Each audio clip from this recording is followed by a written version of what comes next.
وہ بسم اللہ کو، یعنی جو احناف ہیں زیادہ تر، وہ کیا کرتے ہیں کہ وہ بسم اللہ کو سورہ کی کا حصہ نہیں مانتے، بلکہ جو آخری آیت ہے اس کو وہ دو میں سپلٹ کر دیتے ہیں۔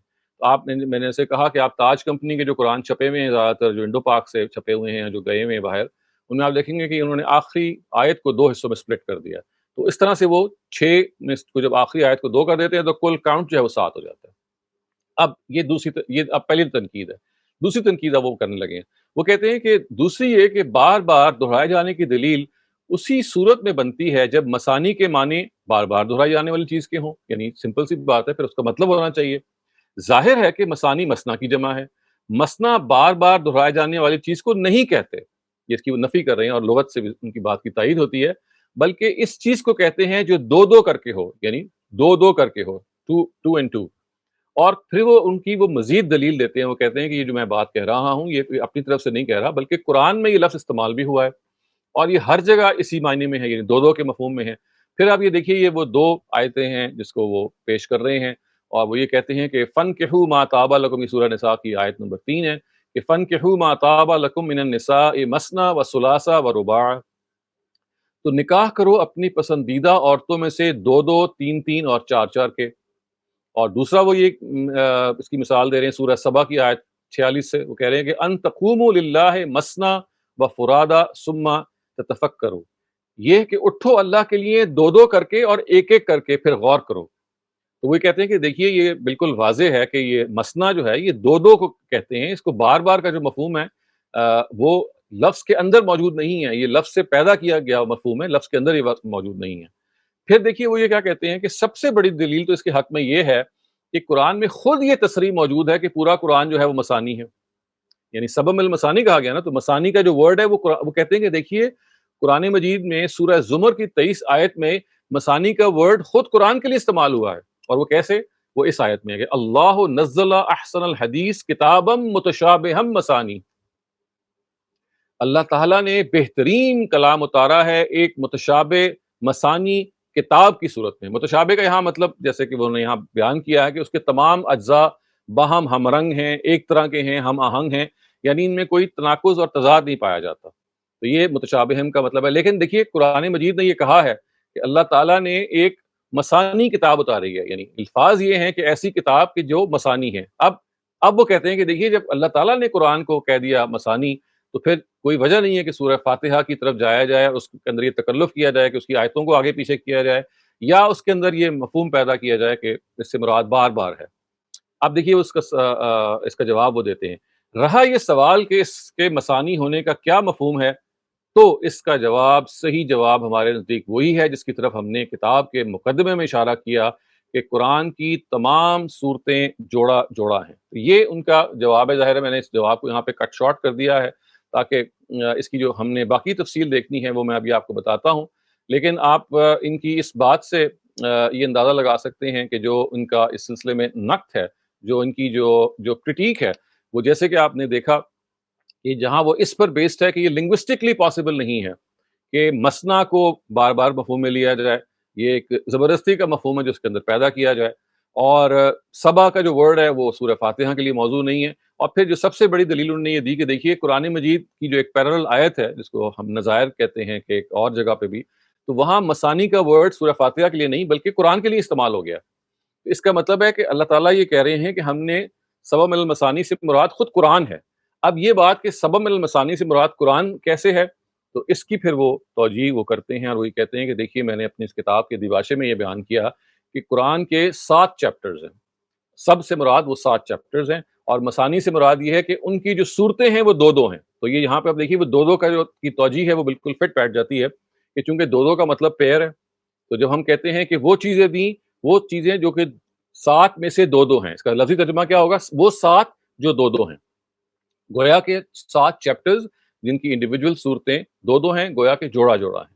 تو یہ وہ کہتے ہیں کہ اس آیت کا مطلب ہے، اور اس آیت نے اصل میں یہ مزید بتا دیا کہ قرآن مجید کو جب اللہ تعالیٰ نے دیا، پورے کے پورے قرآن کے بارے میں یہ کہا، پورے کے پورے قرآن کے بارے میں دیکھیے کہ اے اللہ کے نبی، یہ جن چیزوں کی طرف اپنے آپ کو مگن ہیں، جن چیزوں میں اور جن چیزوں میں غلطان ہیں، ان کو چھوڑ دو۔ آپ کے لیے خدا کی طرف سے یہ پورے کا پورا قرآن ہے جو آپ کو دے دیا گیا ہے۔ یہ آپ کے پاس ہے، اور یہ آپ نے اس کے بنیاد پہ انذار کرنا ہے۔ اور یہ پھر مزید وہ یہ کہتے ہیں، میں آپ کی توجہ ایک مرتبہ پھر دلواتا ہوں، مبذول کرواتا ہوں اس ٹرانسلیشن پہ، کیونکہ یہ ظاہر ہے کہ اس کے اندر یہ امپورٹنٹ ہے کہ یہ پتہ چلے کہ یہ کنیکٹڈ آگے اور پیچھے کیسے ہے۔ تو آپ یہ دیکھیے، یہ استاد جاوید احمد غامدی یہ کہتے ہیں کہ یہ جو کما انزلنا علی المقتسمین ہے، یعنی یہ دیکھیے یہ بیسکلی جو آیت 90 ہے اس کا تعلق ہے آیت 87 سے۔ آپ اس کو ایسے پڑھیں، یعنی درمیان کے جو جملے ہیں نا وہ تو صرف تسلی کے جملے ہیں، وہ صرف نبی صلی اللہ علیہ وسلم کو بتانے کے لیے جملے ہیں۔ اصل میں جو تالیف کلام ہے وہ کیا ہے؟ وَلَقَدْ آتَيْنَاكَ سَبْعًا مِّنَ الْمَثَانِي وَالْقُرْآنِ الْعَظِيمِ كَمَا أَنزَلْنَا عَلَى الْمُقْتَسِمِينَ۔ آپ ذرا سی بھی عربی جانتے ہیں تو آپ دیکھیں گے یہ لنک کتنا اسٹرانگ ہے، کیونکہ بات قرآن مجید کی اور پھر ظاہر ہے قرآن چونکہ نزول اس کا ہوا ہے، تو یہ ہو نہیں سکتا کہ وہ کما کا جو ورڈ ہے وہ فوراً انی انا النذیر المبین پہ آیا ہو۔ کما کا مطلب ہے جیسے۔ اب اس کی وہ ترجمہ یہ کریں گے کہ ہم نے آپ کو 7 مثانی یعنی قرآن مجید، یعنی 7 مثانی یعنی قرآن مجید عطا کیا، کما انزلنا علی المقتسمین، جیسے ہم نے آپ سے پہلے ان لوگوں کو جنہوں نے اپنے قرآن کو حصے بکھرے کر دیا، یعنی تورات مراد ہے، ان کا قرآن کیا تھا؟ جو تورات ان کو دی گئی تھی۔ یہ ایک میٹافوریکل ہے کہ جیسے کہ ہم نے ان بانٹنے والوں کو پہ بھی نازل کیا جنہوں نے اپنے قرآن کو ٹکڑے ٹکڑے کر دیا، گویا کہ جنہوں نے اپنے قرآن کو، جو اپنی تورات کو اس کے حصے بکھرے کر دیے۔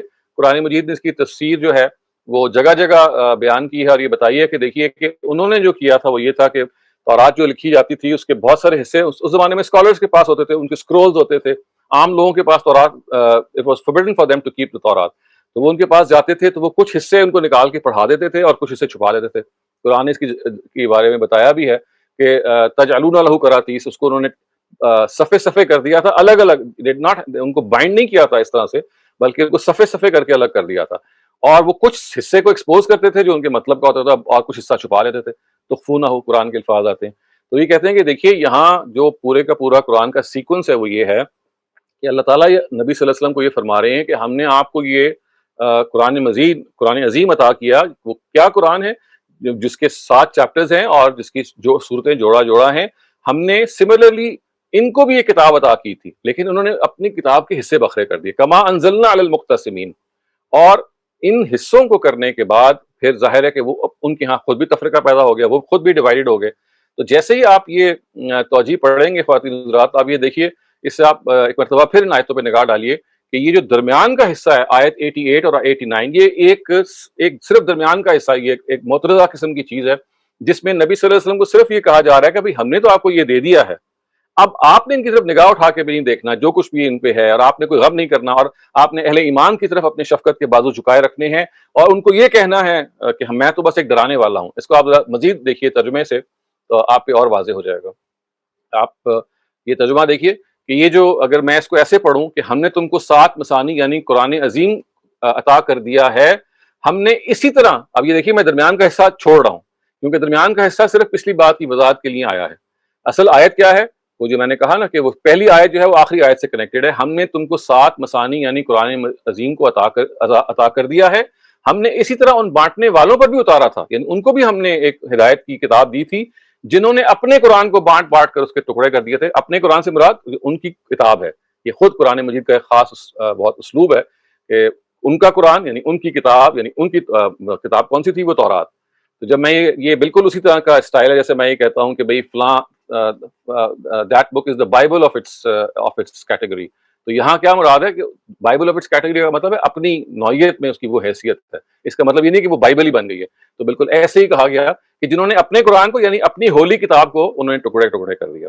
یہ جو درمیان کا حصہ دیکھ رہے ہیں نا کہ تم ان چیزوں کی طرف آنکھ اٹھا کر بھی نہ دیکھو جو ہم نے ان کے مختلف گروہوں کو دے رکھی ہیں، اور ان کی حالت پہ غم نہ کرو، اپنے شفقت کے بازو اہل ایمان پر جھکائے رکھو، اور نہ ماننے والوں سے کہہ دو میں تو ایک کھلا ہوا خبردار کرنے والا ہوں۔ یہ صرف درمیان کے وہ حصے ہیں کہ جو پچھلی بات کے کو تاکید کرنے کے لیے آئے ہیں، ورنہ کلام جیسے کہ میں نے عرض کیا کہ کما انزلنا من المقتسمین جو آیت 91 ہے وہ اصل میں آیت 87 سے کنیکٹڈ ہے، اور یہ کما کا جو ورڈ ہے جیسے، جنہوں نے، یہ کنیکٹڈ ہے پچھلے الفاظ سے۔ اچھا، اب مزید یہ سوال پیدا ہوتا ہے کہ اگر یہ سبع من المثانی قرآن مجید اس سے مراد ہے تو پھر ظاہر اگر آپ ایک مرتبہ پھر قرآن کے ٹیکسٹ کی طرف آ جائیں تو پھر یہ واؤ کا کیا مطلب ہے؟ یعنی پھر تو ریپیٹیشن ہو جائے گی، یعنی اللہ تعالیٰ یہ کہہ رہے ہیں کہ ہم نے آپ کو 7 دہرانے والی 7 چیزیں دیں جو کہ جوڑا جوڑا ہیں اور قرآن عظیم عطا کیا۔ تو کیا یہ دو الگ چیزیں ہیں؟ یعنی کیا اللہ تعالیٰ یہ کہہ رہے ہیں کہ ہم نے آپ کو 7 جوڑا جوڑا چیزیں دیں اور قرآن دیا، یعنی 7 جوڑا جوڑا چیزیں الگ دی ہیں اور قرآن الگ دیا ہے؟ تو استاذ یہ جواب دیں گے کہ نہیں، یہاں پہ واو تفسیر کا ہے. تفسیر کا جو واو ہوتا ہے اس کا مطلب کیا ہوتا ہے؟ وہ یعنی کے مفہوم میں آتا ہے، یعنی دیٹ از. تو ترجمہ کیا ہوگا کہ ہم نے آپ کو 7 چیزیں دیں جو جوڑا جوڑا ہیں، یعنی قرآن عظیم دیا، یعنی یعنی گویا کہ قرآن عظیم کو اکویٹ کر دیا ہے سبع من المثانی سے. یہ ایک ہی چیز ہے، ایک بھی اس کی تفصیل بیان کر دی ہے، ایک وہ ہولسٹکلی بیان کر دیا. تو واو یہاں پہ صرف تفسیر کی ہے. تو یہ اس کا وہ ترجمہ کریں گے. اور مزید خواتین حضرات، اگر آپ بخاری کی اس روایت کو دیکھیں گے جس کی بنیاد پہ کلاسیکل اسکالرز نے اس کی توجیہ کی ہے، تو وہ بھی بالکل فٹ بیٹھتی ہے. یعنی جب یہ کہا جاتا ہے کہ سورہ فاتحہ سبع من المثانی ہے، تو یہ کس بنیاد پہ یہ کہا جاتا ہے؟ یعنی اس بنیاد پہ نہیں کہا جاتا کہ سورہ فاتحہ کی 7 آیتیں ہیں جن کو دہرایا جاتا ہے، بلکہ یہ کہا جاتا ہے کہ سورہ فاتحہ اصل میں قرآن ہی کا ایک خلاصہ ہے. یعنی ہے قرآن العظیم، کہ اس کی حیثیت یہ ہے کہ جو پورے کے پورے قرآن کی جو دعوت ہے، پورے کے پورے قرآن کا جو میسج ہے، وہ اس سورہ میں سما گیا ہے.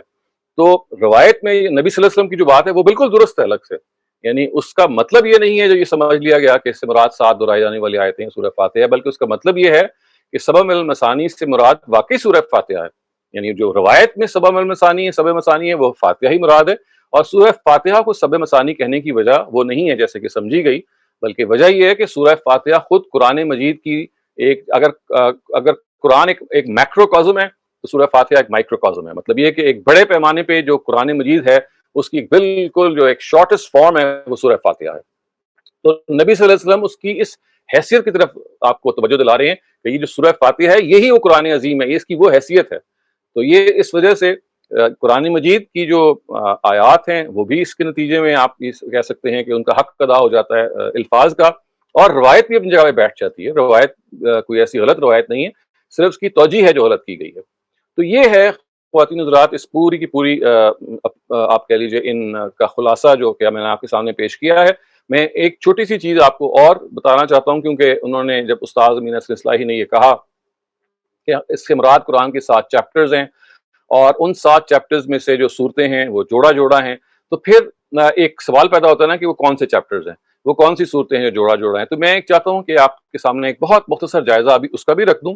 اور یہ جو جائزہ ہے یہ میں استاذ جاوید احمد غامدی کی جو مزید پریسیژن ہے جو انہوں نے استاذ امین اصغر اصلاحی کی اس کانسیپٹ کو دی ہے، میں آپ کو وہاں سے پیش کر کے بتانا چاہتا ہوں کہ انہوں نے ایگزیکٹلی یعنی چیپٹرز کے اندر تو جیسے کہ استاذ امین اصغر اصلاحی نے بتایا کوئی اختلاف موجود نہیں ہے. جس طرح سے انہوں نے چیپٹرز کو متعین کیا، استاد جاوید احمد غامدی انہی چیپٹرز کو اسی طرح سے عنوان لے لیتے ہیں. جہاں پہ اختلاف ہوا ہے وہ صورتوں کی جو جوڑا جوڑا ہونے کی جو نوعیت ہے، یعنی which of the two surahs become pairs، وہاں پہ وہ اختلاف موجود ہے، اور مکی اور مدنی میں بھی. لیکن اس وقت ہمارا سکوپ نہیں ہے.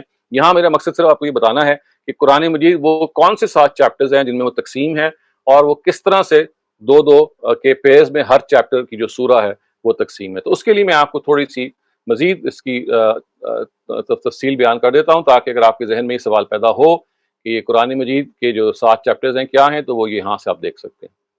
قرآن کا جو پہلا چیپٹر ہے یہ سورہ فاتحہ سے لے کے، پہلے تو آپ ایک بنیادی بات جان لیں تاکہ اس سے پہلے کہ میں آپ کو ان چیپٹرز کا تعارف کرواؤں، چند بنیادی باتیں جان لیں.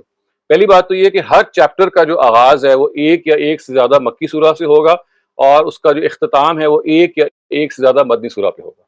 ہر چیپٹر، یعنی every single chapter follows the same pattern. It will begin with one or more than one Meccan surah and end with one or more than one Medinan surah. Every chapter. ایک بات.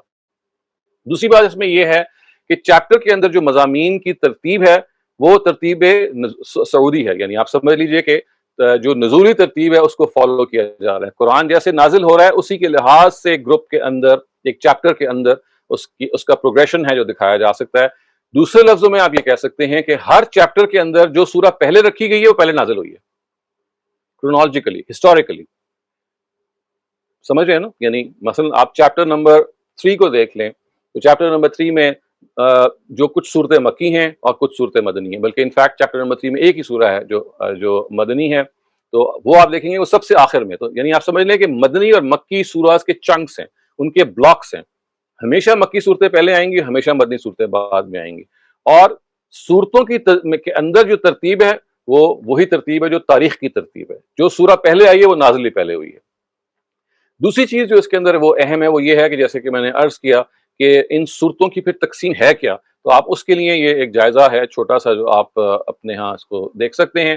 مثلا پہلا جو chapter ہے قرآن مجید کا وہ سورہ فاتحہ سے شروع ہوتا ہے, سورہ مائدہ پہ ختم ہو جاتا ہے. اس میں جو پہلی سورہ ہے وہ سورہ فاتحہ ہے, وہ مکی سورہ ہے. وہ آپ کو معلوم ہے کہ نبی صلی اللہ علیہ وسلم کی پہلی جو سورہ نازل ہوئی ہے وہ سورہ فاتحہ ہی ہے. اور اس کے بعد جو 4 صورتیں ہیں وہ مدنی ہیں, سورہ بقرہ سے لے کے سورہ مائدہ تک. اس کے بعد چیپٹر نمبر 2 جو ہے اس میں آپ یہ دیکھیے 4 صورتیں ہیں. اس میں سورہ انعام سے لے کے سورہ توبہ تک یہ 4 صورتیں ہیں.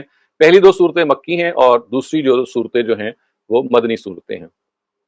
اس کے بعد خواتین و حضرات آپ یہ دیکھیے کہ جو تیسرا چیپٹر ہے اس کے اندر سورہ یونس سے لے کے سورہ نور تک کی صورتیں ہیں. پہلی ساری کی ساری جو صورتیں ہیں علاوہ آخری کے جو 24ویں سورہ ہے سورہ نور, وہ ساری مکی صورتیں ہیں اور صرف اس چیپٹر کے اندر ایک مدنی صورت ہے. یہی معاملہ سورہ چیپٹر نمبر 4 کا ہے. اس کی ساری صورتیں مکی ہیں, صرف آخر میں ایک سورہ جو ہے وہ مدنی سورہ ہے. چیپٹر نمبر 5 میں آپ یہ دیکھیے کہ سورہ سبا سے لے کے سورہ حجرات تک کی تقسیم ہے, یعنی نمبر 34 سے لے کے 49 تک. تو 34 سے 46 یعنی سورہ سبا سے لے کے سورہ احقاف جو ہے وہ 46 سورہ ہے. تو یہ ساری کی ساری مکی ہیں. اور جو آخری صورتیں ہیں 3 صورتیں یعنی سورہ محمد, سورہ فتح اور سورہ حجرات, یہ مدنی صورتیں ہیں. اب آپ آ جائیے چیپٹر نمبر 6 میں. چیپٹر نمبر 6 میں سورہ کاف جو کہ 50th سورہ ہے سے لے کے 56 جو سورہ واقعہ ہے یہ مکی صورتیں ہیں. اور اس کے بعد مدنی صورتیں سورہ حدید جو 57 سورہ ہے اس سے لے کے سورہ تحریم جو کہ 66 سورہ ہے. اور جو آخری جو چیپٹر ہے اس میں آپ دیکھیں کہ سورہ ملک سے لے کے سورہ اخلاص تک جو 112 نمبر سورہ ہے یہ سب مکے میں نازل ہوئی ہیں. اور مدنی جو صورتیں ہیں وہ 2 ہی ہیں, سورہ فلق اور سورہ ناس. تو یہ قرآن مجید کی جو ایک اوور آل ارینجمنٹ ہے جس کو آپ کہہ سکتے ہیں کہ اس طرح سے قرآن مجید جو ہے وہ 7 چیپٹرز میں ارینجڈ ہے. اگر آپ یہ پوچھیں گے کہ یہ کیسے انہوں نے اس کو ڈسکور کیا, تو دیکھیے اب جب کہ انہوں نے ڈسکور کر لیا ہے تو ہم یہ جان سکتے ہیں کہ قرآن مجید میں یہ جیسے مضمون مکے سے مدینے کے تک آتا ہے نا, یعنی مکی صورتوں سے ہر چیپٹر شروع ہوتا ہے اور مدنی میں اینڈ ہو جاتا ہے. ایک حیرت انگیز آپ بات یہ دیکھیں گے کہ پھر ایک مکی سورہ آ جاتی ہے اور ایک نئے سرے سے مضمون شروع ہو جاتا ہے. تو استاد ابن اصلاحی کے سامنے جو معالم تھے, معالم کا مطلب یہ ہے کہ جو پوائنٹس آف ریفرنس تھے جس سے ان کو یہ ڈسکوری ہوئی کہ یہ 7 چیپٹرز شروع کہاں ہوتے ہیں ختم کہاں ہوتے ہیں, انہوں نے جب یہ دیکھا کہ دیکھیے سورہ مائدہ پہلے چیپٹر کی آخری سورہ, یہ مدنی سورہ ہے اور اس میں بات جو ہے وہ اختتام تک پہنچ رہی ہے یعنی ایک انداز سے. اور اس کے بعد سورہ انعام آ جاتی ہے جو 6ٹھی سورہ ہے اور اس سے مضمون دوبارہ شروع ہو جاتا ہے مکے سے ونس اگین. تو یہ ایگزیکٹلی یہی کام انہوں نے جب دیکھا کہ chunks of مکی سورہ followed by Madani سورہs and then again comes a مکی سورہ, تو انہوں نے اس کو نشان زد کیا کہ جہاں جہاں مکی صورتیں they start to begin once again, اس کو انہوں نے ڈیمارکیٹ کر دیا کہ بھئی اس کا مطلب ہے کہ یہ مضمون اب اثر نو شروع ہو رہا ہے. Now something new has happened. سمجھ گئے نا کہ پورے جو قرآن مجید میں ایسا تو کہیں الٹ اپ نہیں ہے کچھ مکی آ گئی پھر درمیان میں مدنی آ گئی پھر مکی یعنی ایسا نہیں ہے کہ یہ آپ کو تصویر ملے, بلکہ آپ کو ہر جگہ یہ پیٹرن ملے گا کہ مکی کے بعد جب مدنی آتی ہیں تو اس کے بعد جب مکیات آتی ہیں تو وہ ایک اور طرح سے مضمون کو شروع کر دیتی ہیں اور پھر اس کو ایک مام تک پہنچاتی ہیں اور پھر مدنی آ جاتی ہیں. تو جب انہوں نے یہ سارا دیکھا اور اس کا انالیسس کیا تو ان پہ بالکل یہ واضح ہو گیا کہ یہ دیکھیے یہ مکی سے لے کے مدنی جہاں پہ اینڈ ہو رہی ہیں یہ ایک چیپٹر بن گیا. اس کے بعد جب نئی مکی شروع ہوتی ہے تو یہ اگلے چیپٹر کا آغاز ہے. اس طرح سے جب انہوں نے پورے قرآن کا انالیسس کیا, ابھی انہوں نے اس آیت کی توجہ نہیں کی تھی, یعنی ظاہر ہے یہ آیت کی جو توجہ ہے یہ تو جب سورہ ہجر میں وہ پہنچے ہوں گے تو انہوں نے کی ہے. جب قرآن کا انہوں نے دیباچہ لکھا تو دس ہی ہیڈ آلریڈی ڈن.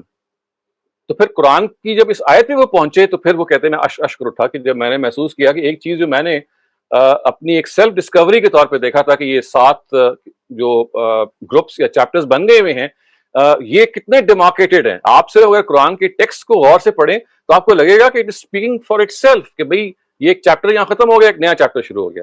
مزید پھر ان کی آبزرویشن یہ تھی کہ یہ دیکھیے کہ صورتوں کے یعنی گروپ چیپٹرز کے اندر جو صورتیں ہیں they are so connected to each other.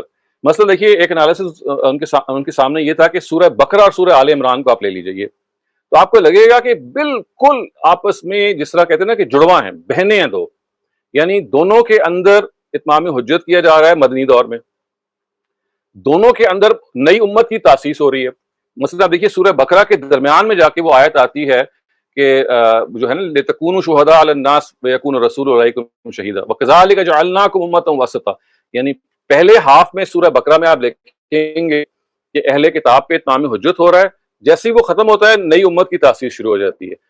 بعین ہی یہی ایگزیکٹلی یو ول فائنڈ کہ جب سورہ آل عمران آپ پڑھیں گے نا، آپ کو نظر آئے گا کہ آلموسٹ ہاف تک وہی ہو رہا ہے کہ اہل کتاب پہ اتمام حجت ہو رہا ہے، اور پھر وہ آیت آتی ہے کنتم خیر امت اخرجت للناس، بالکل وہی آیت جو کہ وہاں آئی تھی اس کے مختلف الفاظ میں جو سورہ آل عمران میں آ جاتی ہے. اچھا مزید آپ دیکھیں فرق کیا ہوا کہ بقرہ کے اندر ایگزیکٹلی جو کام اتمام حجت کا جوز آف دا پروفٹس ٹائمز کے ساتھ ہو رہا ہے، وہ کام آل عمران میں کرسچنس کے ساتھ ہونا شروع ہو گیا along with the Jews. تو انہوں نے کہا کہ یار یہ اتنا زیادہ اشتراک ہے مضمون کا کہ یہ جو دو ہیں ان کے بارے میں ایسا لگتا ہے کہ جیسے یہ ایک ہی جگہ سے پھوٹی ہوئی ہیں. ایگزیکٹلی یہی معاملہ پھر جو اگلی دو صورتیں ہیں اس کا نظر آیا کہ سورہ نساء اور سورہ مائدہ. میں اس وقت کی ڈیٹیل میں نہیں جا رہی، میں آپ کو صرف چاہ رہا ہوں کہ آپ کو کچھ انفارمیشن آ جائے تاکہ ابھی خود you can find out your self. پھر دیکھیے ان کے سامنے بعض بلیٹنٹ اور پیئرز تھے جو نظر آتے تھے. یہ تو میں نے آپ کو ذرا لمبا پیئر بتایا جو سورہ بقرہ کا اور سورہ آل عمران کا ہے. آپ آخر میں چلے جائیں سورہ فلق اور سورہ ناس، تو آپ یہ دیکھیے کہ لٹرلی آپ کا دل پکار اٹھتا ہے کہ یار یہ تو دو صورتیں ایسی ہیں کہ جیسے بس ایک ہی طرح سے نکلی ہوئی ہیں. قل اعوذ برب الفلق جو ہے اور قل اعوذ برب الناس، they are so connected to each other. اسی طرح دیکھیں ایک اور بڑا آپ کو بڑا فیسنیٹنگ پیئر لگے گا سورہ ضحیٰ اور سورہ الم نشرح. یعنی دونوں جو ہیں وہ نبی صلی اللہ علیہ وسلم کو مخاطب کر کے ان کو تسلی دے رہی ہیں. ایک کی جو تسلی ہے اس کی نوعیت اور ہے، دوسری کی تسلی کی نوعیت اور ہے، لیکن دونوں جو ہیں جس چیپٹر میں وہ آ رہی ہیں ان چیپٹرز میں دیکھیں مخاطبین کون ہیں، وہ مشرکین عرب ہیں. ایک دم سے درمیان میں جیسے سلسلہ کلام کو روکا جاتا ہے اور اس کے بعد پھر نبی صلی اللہ علیہ وسلم کو مخاطب کر لیا جاتا ہے اور کہا جاتا ہے کہ دیکھیں یہ لوگ جو یاش خیاں کر رہے ہیں، یہ لوگ جو آپ کو پریشان کر رہے ہیں، یہ جو آپ کو ہراس کرنے کی کوشش کر رہے ہیں اور فلاں فلاں وجوہات کی وجہ سے آپ اس وقت پریشان ہیں، بالکل پریشان ہونے کی ضرورت نہیں ہے. یہ آپ کا رب آپ کے ساتھ ہے، اس نے آپ کو ہرگز ما ودعک ربک وما قلی، اس نے آپ کو نہیں چھوڑا اور نہ وہ آپ سے کوئی اس کو کوئی پریشانی ہے یا نہ آپ سے وہ ناراض ہوا ہے. یہ اس کی حکمت ہے کہ وہ بعض دفعہ جو سخت حالات آتے ہیں وہ پیغمبر کی جو آزمائش جب ہوتی ہے اس کے ساتھیوں کی، تو it is meant to strengthen them further. تو یہ ایک دم سے بریک لگی ہے اور دو صورتیں اس طرح سے آ گئی. تو اس طرح سے انہوں نے یہ دیکھا کہ دیکھیے کہ قرآن مجید تو 7 چیپٹرز میں بھی ہے اور ڈیمارکیٹڈ ہے اتنا زیادہ سوفسٹیکیٹڈلی کہ مکی کے بعد مدنی، پھر دوبارہ مکی اور پھر نئے سرے سے مضمون شروع ہو جاتا ہے. اور اس کے بعد پھر یہ صورتوں کے اندر یہ افینٹی پائی جاتی ہے کہ they are so closely related. تو یہ اپنے ذہن میں رکھ کے وہ مطمئن تھے. پھر جب وہ سورہ ہجر کی تفسیر پہ پہنچے تو پھر جیسے کہتے ہیں نا کہ as if it was a revelation کہ بھئی جو چیز انہوں نے out of his own study جو تھی وہ ڈسکور کی تھی یا سمجھی تھی، وہ دیکھیے قرآن نے خود پکار کے بتا دیا کہ یہ 7 چیپٹرز ہیں جس میں ان کی صورتیں جو ہیں وہ جوڑا جوڑا ہیں. یہاں تک تو یہ وہ کام ہے جو استاد امین حسین اصلاحی کا آپ کے سامنے آیا. اس کے بعد میں نے جیسے کہ عرض کیا کہ استاد جاوید احمد آمدی کی جو ایک کنٹریبیوشن جو انہوں نے اس میں کی، وہ انہوں نے یہ آپ کو بتایا کہ دیکھیے یہ جو صورتوں کے اندر جو جوڑا ہونے کی جو ایگزیکٹ سائنٹیفک طریقہ ہے وہ اس کو انہوں نے متعین کر دیا جو میں آپ کے سامنے اس وقت پیش کر رہا ہوں. یہ دیکھیں یہ جو مختلف جو رنگ ہیں یہ قرآن کی 7 چیپٹرز کو بیان کر رہے ہیں. یلو جو ہے وہ پہلا چیپٹر ہے، یہ پنک آپ دیکھ رہے ہیں یہ دوسرا ہے، پھر جو بلو ہے یہ تیسرا چیپٹر ہے، یہ موو چوتھا ہے، پھر ریڈ پھر پانچواں ہے، گرین چھٹا، اور یہ جو پھر آپ کہہ لیجئے کیا کہنا چاہیے اس کو، آسمانی رنگ ہے، فیروزی رنگ ہے، یہ 7واں چیپٹر ہے. تو یہ دیکھیے کہ یہ چیپٹرز ہیں یہ قرآن مجید میں اس طرح سے تقسیم ہوئے ہیں. اس کو پھر انہوں نے استاد جاوید احمد غامدی نے مزید پریسائز کیا اور آپ کو بتایا کہ دیکھیے اگر آپ ان کو دیکھنا چاہتے ہیں تو پھر یہ آپ دیکھیے کہ یہ خود جو یہ چیپٹرز ہیں یہ ایک سیکوینس میں ریلیٹڈ. اور وہ کیا سیکوینس ہے؟ وہ سیکوینس یہ ہے کہ چیپٹر نمبر 7, 6, 5, 4 اور 3 اگر آپ قرآن کو اس طرح سے پڑھنا شروع کریں تو یہ مشرکین عرب کو مخاطب کرتا ہے اور ان کو یہ بتاتا ہے کہ ان کی غلطیاں کیا ہیں. ان کی جو مکی صورتیں ہیں، مدنی صورتوں میں ظاہر ہے مسلمان زیر بحث آتے ہیں، اور اس طرح سے اگر آپ پڑھیں تو جو چیپٹر نمبر 1 اور چیپٹر نمبر 2 کی جو صورتیں ہیں وہ صورتیں ہیں کہ جو اہل کتاب کو مخاطب کرتی ہیں، اور اہل کتاب سے مراد جوز اینڈ کرسچنز ہیں. اور آپ یہ دیکھیں گے کہ جو بلک ہے وہ 7 سے لے کے 3 یا 2 تک ہے، کیونکہ یہاں پہ آئیڈالٹرز جو ہیں وہ زیر بحث ہیں. یہاں پہ اہل عرب جو زیر بحث ہے، بنی اسماعیل، چونکہ وہ شرک میں گرفتار تھے اور وہ زیادہ تعداد میں تھے، وہ نبی صلی اللہ علیہ وسلم کی اپنی قوم بھی وہی تھے. تو قرآن کا جو 2/3 حصہ ہے اگر آپ دیکھیں کوانٹیفائی کریں تو وہ مشرکین عرب کو مخاطب کرتا ہے، اور ان ان پر حجت تمام کرتا ہے یا ان کو یہ بتاتا ہے کہ دیکھیں جو آپ کی غلطیاں ہیں اگر آپ ان سے باز نہیں آئے تو پھر آپ کا فیصلہ ہو جائے گا. اور جو اس کا مدنی حصہ ہے یعنی، اور یہ بھی آپ دیکھ لیجئے کہ یہ جو مکی حصہ ہے یہ زیادہ تر وہ ہے کہ جو جس کے اندر مشرکین عرب زیر بحث آئے ہیں جو مکے میں تھے، اور چونکہ اہل کتاب مدینہ میں پائے جاتے تھے تو چنانچہ وہ ان کی جو تفصیل ہے وہ آپ کو پہلے گروپ میں نظر آئے گی. اور یہ چونکہ پہلے سے ہی اہل کتاب تھے، ان کو پہلے سے ہی they were waiting for prophet of God، جبکہ مشرکین جو تھے ان کو 2500 سال پہلے جب حضرت ابراہیم آئے ہیں تو اس کے بعد سے لے کے دھندلا گیا تھا ان کا سارا معاملہ، ان کی اورل ٹیچنگ جو تھی وہ کرپٹ ہو گئی تھی. تو ایک لمبے عرصے کے بعد چونکہ ان کے پاس ایک نبی آئے انہی کی لینیج میں سے، تو ان کو زیادہ سپیس ڈیووٹ کی گئی کیونکہ ان کے پاس کوئی آسمانی ہدایت پہلے سے موجود نہیں تھی. اس کے برعکس جو اہل کتاب ہے ان کے پاس پہلے سے ایک آسمانی ہدایت موجود تھی. اس وجہ سے ان کو تو صرف یہ بتایا گیا کہ دیکھو یہ جو نیا پیغمبر آیا ہے اس کے تم منتظر تھے. یہ تو قرآن کہتا ہے کہ یجدون عندہم مکتوبا فی التوراۃ والانجیل، ان کا تو نام تورات اور انجیل میں تم لکھا ہوا پاتے ہو، تو لہٰذا اگر تم اس کا انکار کرو گے تو تمہارا معاملہ جو ہے وہ یہ ٹھہرے گا کہ پھر تمہیں اللہ تعالیٰ کی طرف سے عذاب آئے گا. تو اس طرح سے آپ دیکھ سکتے ہیں کہ جو صورتیں ہیں یہ جب ٹریول کرتی ہیں تو یہ چیپٹر نمبر 2 ہے جو ایک خاص آپ کو سینیریو پیش کرتا ہے. وہ یہ کہتا ہے کہ جو نبی صلی اللہ علیہ وسلم کے 2 میجر ڈینامینیشنز ہیں جو مخاطب ہیں، ایک اہل کتاب ہیں اور ایک مشرکین ہیں، ان دونوں کا پھر فیصلہ ہے جو چیپٹر نمبر 2 میں کیا گیا. اور اس کی بھی جو کلمنیٹنگ سورہ ہے وہ سورہ توبہ ہے جو 9th سورہ ہے، جو چیپٹر نمبر 2 کی آخری سورہ ہے. اس میں پھر ان سارے گروہوں کا فیصلہ کیا گیا. اس کے اندر مشرکین زیر بحث آئے، ان سے کہا گیا کہ آپ کے لیے قتل کی سزا ہے کیونکہ آپ شرک میں بلیو کرتے ہیں جانتے بوجھتے. اہل کتاب زیر بحث آئے، ان سے کہا کہ آپ اگر اپنے امت پہ اپنے مذہب پہ زندہ رہنا چاہتے ہیں تو جزیہ دے کے آپ کو زندہ رہنے کا حق ہے. اس کے بعد منافقین زیر بحث آئے. سورہ توبہ کا ایک بہت لمبا حصہ منافقین سے متعلق ہے، اور ان سے کہا گیا کہ اگر آپ باز نہیں آئیں گے تو آپ کے ساتھ آپ کا بھی وہی حشر ہوگا جو مشرکین کا حشر ہوا ہے. لیکن یہ ہم دیکھ سکتے ہیں کہ بہرحال منافقین جو ہیں وہ ان کا معاملہ وہ رہا کہ ان میں سے کچھ لوگوں کو سزا مل گئی، لیکن بہت سارے وہ لوگ تھے جو پھر سزا یافتہ نہیں رہے. اور انہی کے بارے ہم یہ کہہ سکتے ہیں کہ جو بہت سارے فوراً بعد کے فتنے اٹھے نبی صلی اللہ علیہ وسلم کے رخصت ہو جانے کے بعد صحابہ اکرام کی زندگی میں، جو بہت ساری جنگیں ہوئیں، بہت سارے ایسے معاملات ہوئے جس میں عجم اور عرب کا اس طرح سے بعض معاملات میں گٹھ جوڑ بھی ہوا.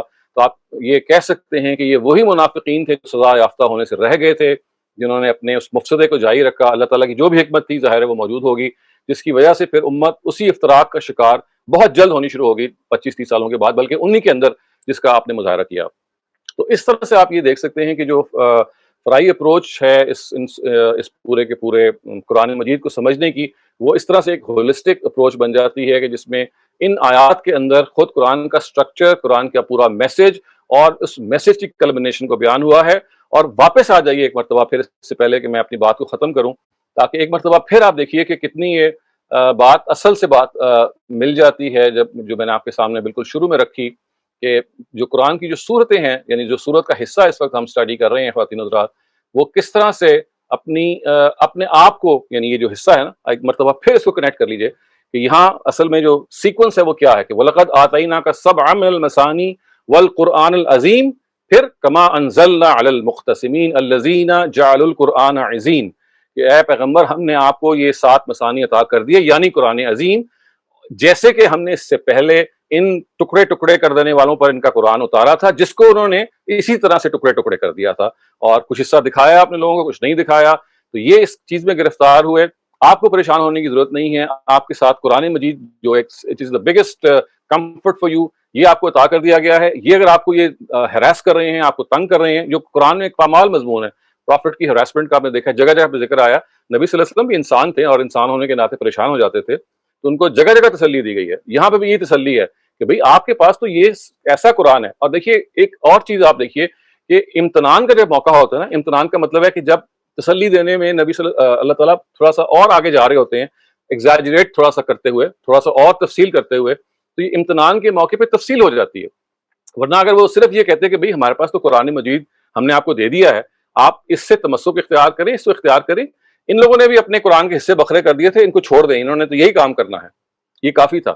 لیکن یہ کیا ضرورت پیش آئی کہ کہا گیا کہ نہ صرف یہ قرآن دیا ہے بلکہ تفصیل کر دی گئی کہ ایسا قرآن کے جو 7 چیپٹر سے مشتمل ہے اور اس کی صورتیں جوڑا جوڑا ہیں. تو یہ قرآن کا خواتین حضرات ایک وہ لافانی اور ایک خاص اسلوب ہے کہ جب ایک بارش برستی ہے جسے کہتے ہیں نا، تو وہ جل تھل کر دیتی ہے. یعنی وہ بات صرف اتنی نہیں رکھتی جتنی کی ضرورت ہوتی ہے، بلکہ وہ امتنان کے لیے مزید ایک اللہ تعالیٰ کی بلیسنگ کو بیان کرنے کے لیے اور آگے تک بات کو پہنچا دیتی ہے. اب جگہ جگہ دیکھیں گے قرآن مجید کو کہ جہاں ایکسپلینیشن آتی ہے تو وہاں خدا پھر صرف ایکسپلینیشن پہ اکتفا نہیں کرتے، چونکہ موقع ہے پیغمبر کو تسلی دینے کا، تو اس تسلی میں پھر وہ اس کو انتہا تک پہنچاتے ہیں.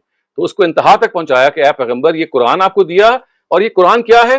یہ قرآن کوئی ایسی عام معمولی کتاب نہیں ہے، اس میں یہ 7 چیپٹرز والی کتاب ہے جس میں آپ کی زندگی کی داستان ایک پروفیٹک مشن کو محفوظ کر دیا گیا ہے. اس کی صورتیں جوڑا جوڑا ہیں جو لوگوں کے دل میں اتریں گی. یہ دل میں جب اتریں گی تو یہ جو کفار اس وقت آپ کو ہراس کر رہی ہیں آپ کا کوئی نہیں بگاڑ سکیں گے، اس لیے کہ اصل قوت وہ ایمان کی قوت ہے، اور یہ ایمان کی قوت آپ کو یہ قرآن عطا کرے گا. آپ جب ایسے دیکھیں گے تو آپ کو یہ نظر آئے گا کہ کیسے یہ کلام جو ہے وہ بول رہا ہے اور بتا رہا ہے کہ دیکھیے یہاں اصل میں مراد کیا ہے. اور پھر جیسے کہ میں نے عرض کیا کہ وہ روایت میں جہاں پہ سورہ فاتحہ کا ذکر آ گیا وہ روایت بالکل درست ہے، صرف اس کا مطلب یہ لے لیا گیا کہ آپ نے سورہ فاتحہ کی آیتوں کو گننا شروع کر دیا، بلکہ وہاں مراد صرف یہ ہے کہ سورہ فاتحہ کی حیثیت وہی ہے جو قرآن مجید کی ایک میکرو لیول پہ حیثیت ہے، وہ اس کی مائکرو لیول پہ حیثیت ہے. خواجہ حضرات میں اپنی بات کو اس کے ساتھ ہی ختم کرتا ہوں. میں آپ کو حالات کے لیے حاضر ہوں. السلام علیکم پارٹیسپینٹ.